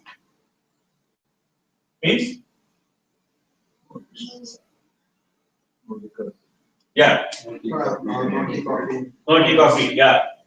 no bitter nuts, no bitter. No bitter nuts. Is chocolate a matter? So what is the most intoxicating thing in the world? Money. Pride. Right. Pride.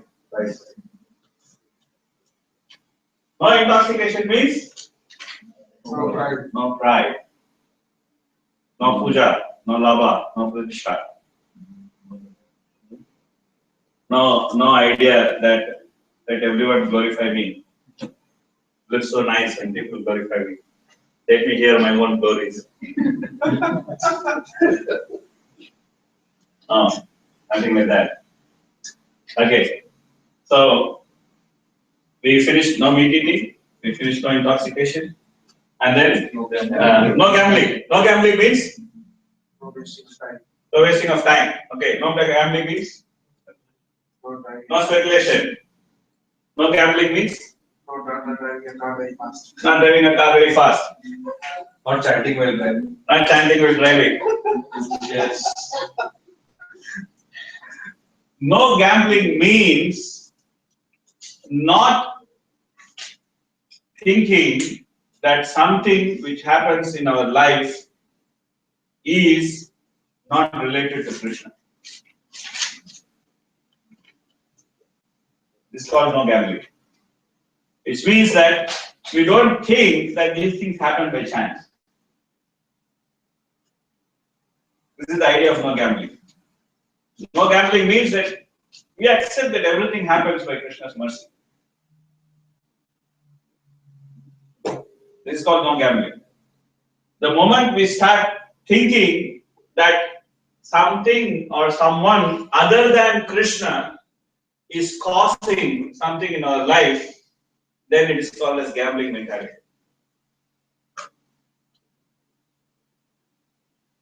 It's clear? This is called gambling mentality. Because you don't accept the authority of Krishna. You think that something else is controlled.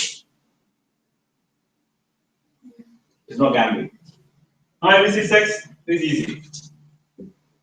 Karmic Shakti. Communist. Gambling is communist. Gambling is? Gambling means it must be a communist. Everything. No, not only communist. Even devotees also think many times that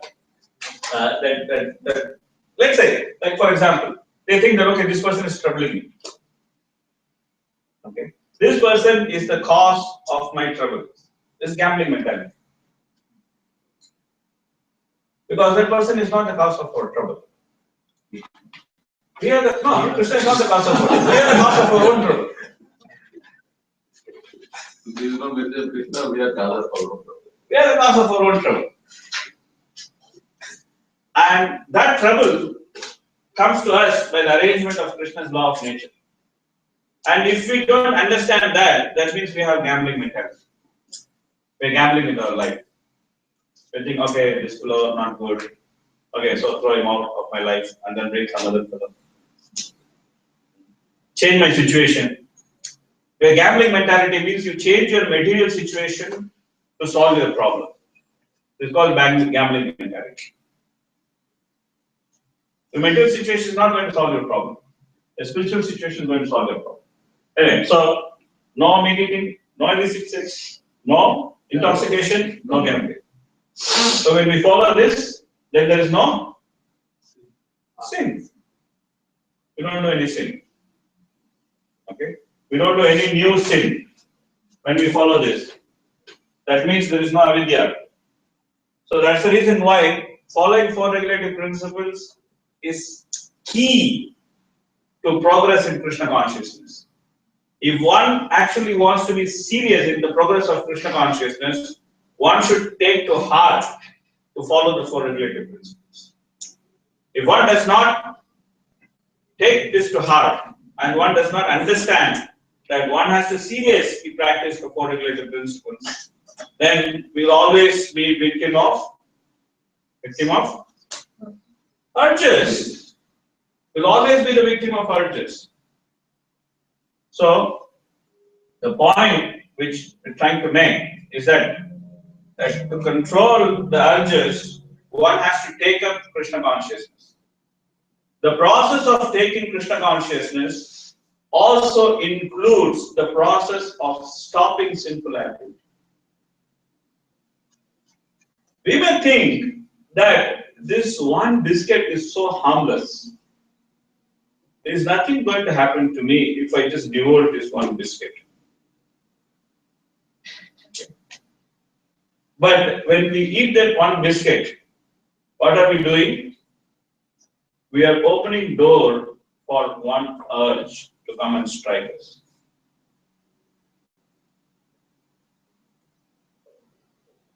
And when one urge comes and strikes us, then we are still in the first shloka. We didn't go to the second shloka. Make sense? So it's not difficult. Okay? It's not difficult. It's not difficult. It's just that we have to follow what we take vow to follow. We took vow that we'll follow four regulative principles. Right? So we should just follow it. Eating Krishna Prasadam is not so difficult. In fact, that's the most easiest thing to do. That's the most easiest thing to do. I came to Krishna consciousness only because of Prasadam. Somebody gave me nice Prasadam, I thought it was so nice. And then they said, we can get this regularly. I said, okay, if I can get this regularly, I can give my life for this place. That's how I came to Krishna consciousness. So eating Krishna Prasadam is not so difficult. One question. Some people say that why go so much strictly? You take baby steps, slowly, like you said, we are still in the first sloka. Yeah. So in the first sloka, we say that stop sinful activity.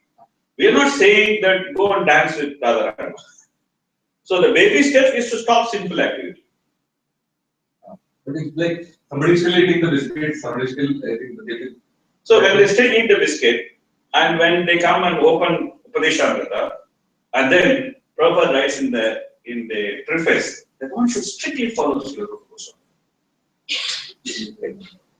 So the whole idea is that what do we want to do with our life? That's why we say that advancement in Krishna consciousness depends on attitude of the follower. Okay? So it depends upon our attitude. That what do we want to do with our life? Anyway, we gave our life to this movement. Okay? Anyway, we gave up all those dancing party. Okay? Anyway, we are not going to take bottle of whiskey and start drinking it again. This is all done in our life. Okay? So if we have given up all those gross sins, why should we get stuck with one simple biscuit? Doesn't make sense, right? Doesn't make sense. So why do you want to risk one lifetime for one biscuit and one chips? So if we can give up so many different things, which we were thinking maybe at one point of time, I cannot live without these things. If you gave up all those things, why risk the entire thing for one simple biscuit? Doesn't make sense. In any case, it doesn't make sense. Yes. Living things at a gross level becomes much more easier. Yeah. But at a subtle level, becomes much more difficult. I'm not talking about biscuit being subtle here, but I'm talking about the other related principles. Yeah. So that point is that you just start with what you eat. You don't worry about other subtle things. Okay? You worry about, now you're talking about baby step. Okay? I'm saying about baby step. Just correct what you eat. Ahara Suddhi, Sattva Suddhi. By cleansing what you eat, you cleanse your life. This is the first step what you do. Don't worry about other things at this point of time. Simply take a vow that I will eat only Krishna Prasada. That's the starting point. And if we do that, then rest of it is just child's play. We don't understand that how much eating food which is not offered affects our consciousness. No, if we are eating the same food, for example, we have an ice cream bought and then offered to Krishna and then eating it. It is not cooked by a devotee, it is not made by a devotee, but still we offer it, and Krishna and then eat it. Is that Krishna Prasadam at the highest level? It's not a pure level, right? So we are going to discuss, I think tomorrow or the next class or another class, exactly this point about different types of devotees. Okay. So when we talk about Janasangha, okay, Bhakti Thakur describes devotees who are actually attached to sense gratification. Okay. Then he will explain there are different types of devotees who are attached to sense gratification and how to deal with this. So we will park this question now. It's a valid question, but we'll deal with it at that time. Because we're going to deal with this. We're going to deal with this topic. But what I'm saying now is a very simple point. That if you weigh your options of how much risk you're taking by exposing yourself to urges, okay, then it doesn't make logical sense to do things which actually opens up the risk of our exposure to urges. This is a simple point which I'm making. But does that make sense? Yes. It requires explanation, but it makes sense. Yes. Yes. So one has to understand this point. So this is the reason why I spend so much of time on the preface. Because nectar of instruction means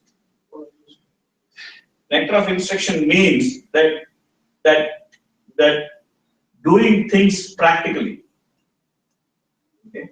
It means to do things. It means to change our way of life. It means to understand that what we should do and what we should not do. So that basis is given in the preface. Prabhupada is saying so many things in the preface that advancement in Krishna consciousness depends on attitude of follower. The first thing one should do is to control his mind and senses. So many instructions we saw in the preface.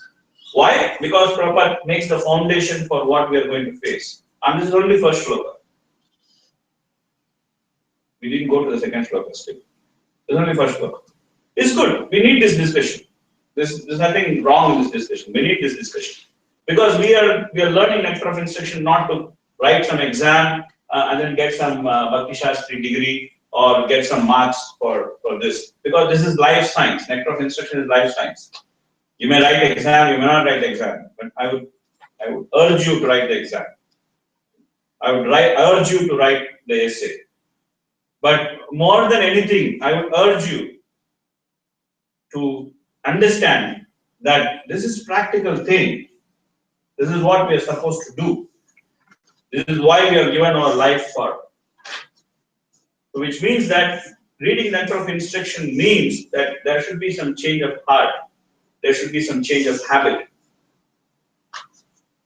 It's practical. It's practical. It is doable. It is doable in this present situation where you're all in. So it's not something which is not doable. Rupa Goswami did not give anything which is impractical. And also, this is very basic. It's not something which is very advanced. So this we should meditate upon nicely. We should meditate on this nicely. So then we can find ways. We can the the arrangement of the course is also to equip you with some tools, to find some ways to do things, not just to say that, okay, do this, do this, do this, do this, and vanish. But to have a Sangha where you can discuss, where you can bring out problems, where you can get solutions. That's what we are going to do in the next about 7 or 8 sessions. This is our aim, that we will try to churn these instructions to come to some practical conclusions. Make sense? Yes.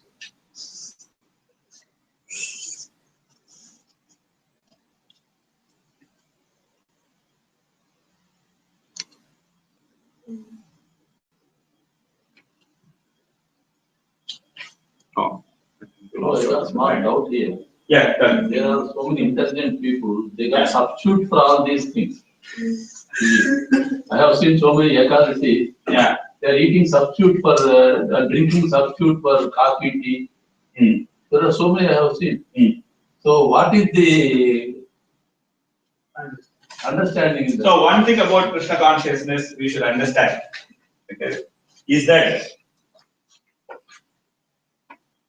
ISKCON does not have to go back home, back to Godhead. It's already there.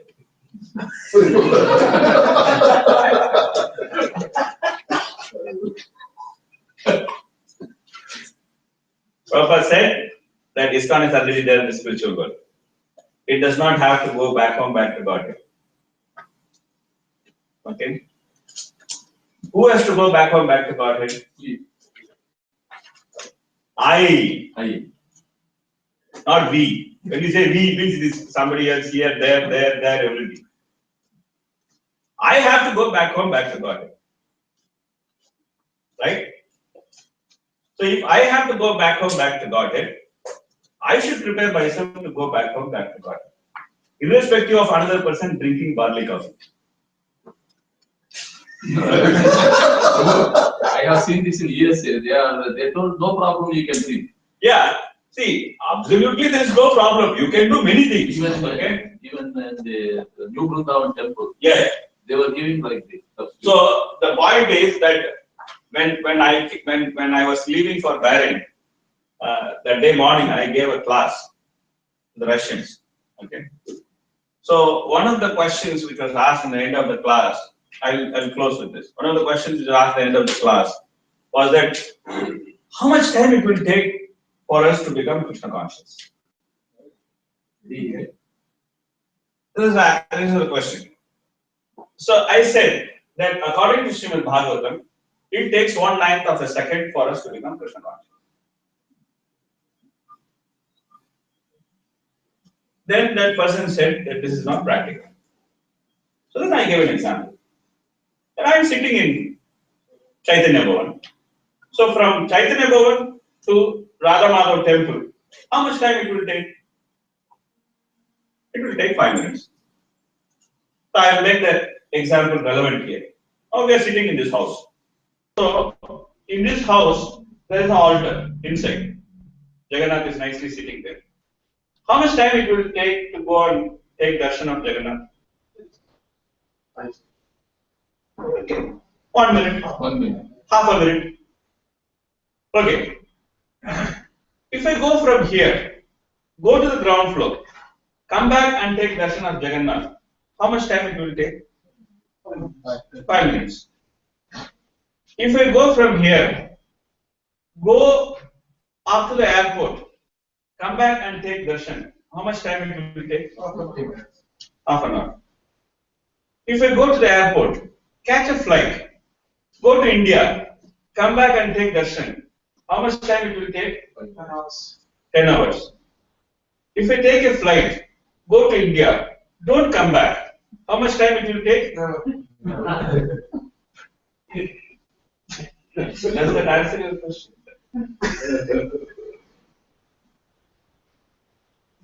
So the point is this one. That if you want to take darshan of Jagannath, it takes half a minute.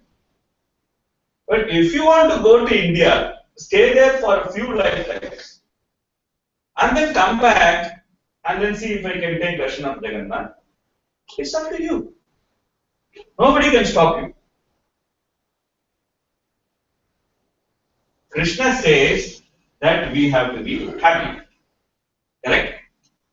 But nobody can stop us from suffering. Except ourselves.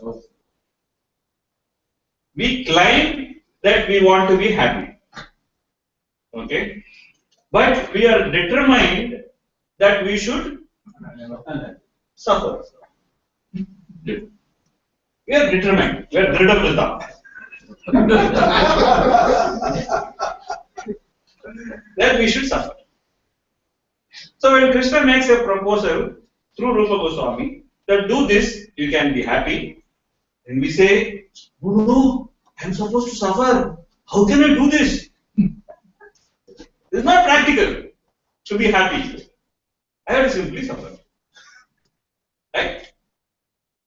But how the pursuing that one, Prabhu, actually, that whatever the instruction to follow, we see as a suffering.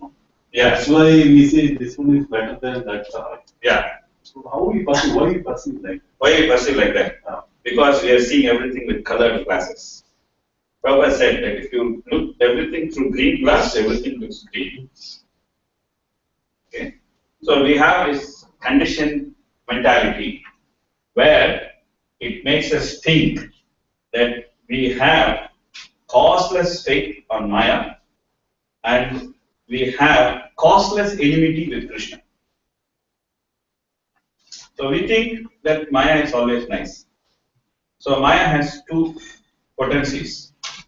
One is called as Auranatmika and Prashika. yeah. So Avranatmika and Prashika. Prakshepatmika. Avranatmika means that Maya covers. She covers. And she doesn't allow us to see the truth. Okay. Prakshepatmika means that Maya always gives us hope that the next carrot will be tasty.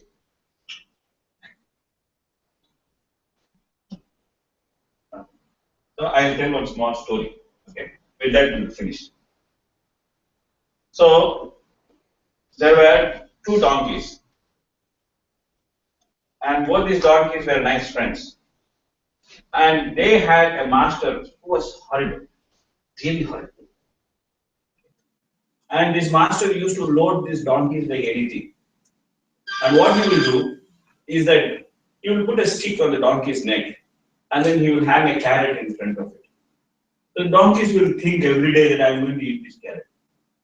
And then they will move.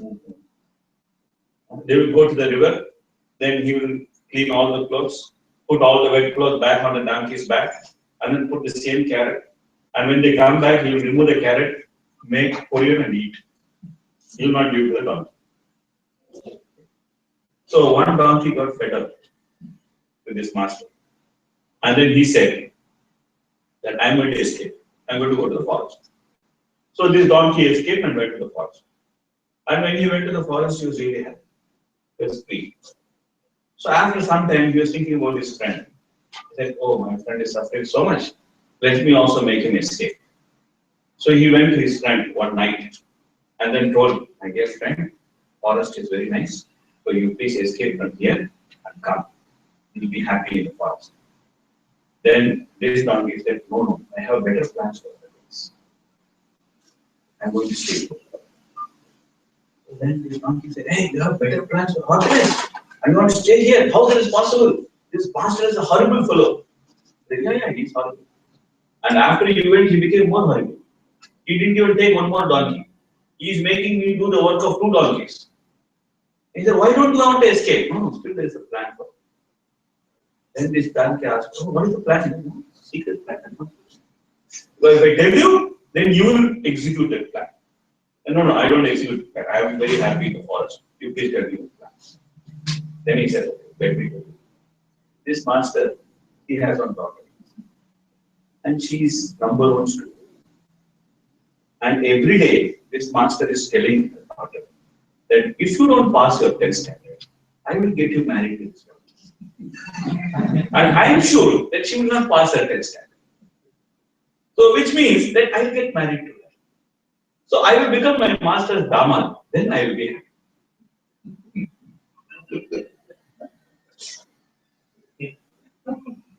This is how our plan to be happy in the material world works. Okay, we'll stop here.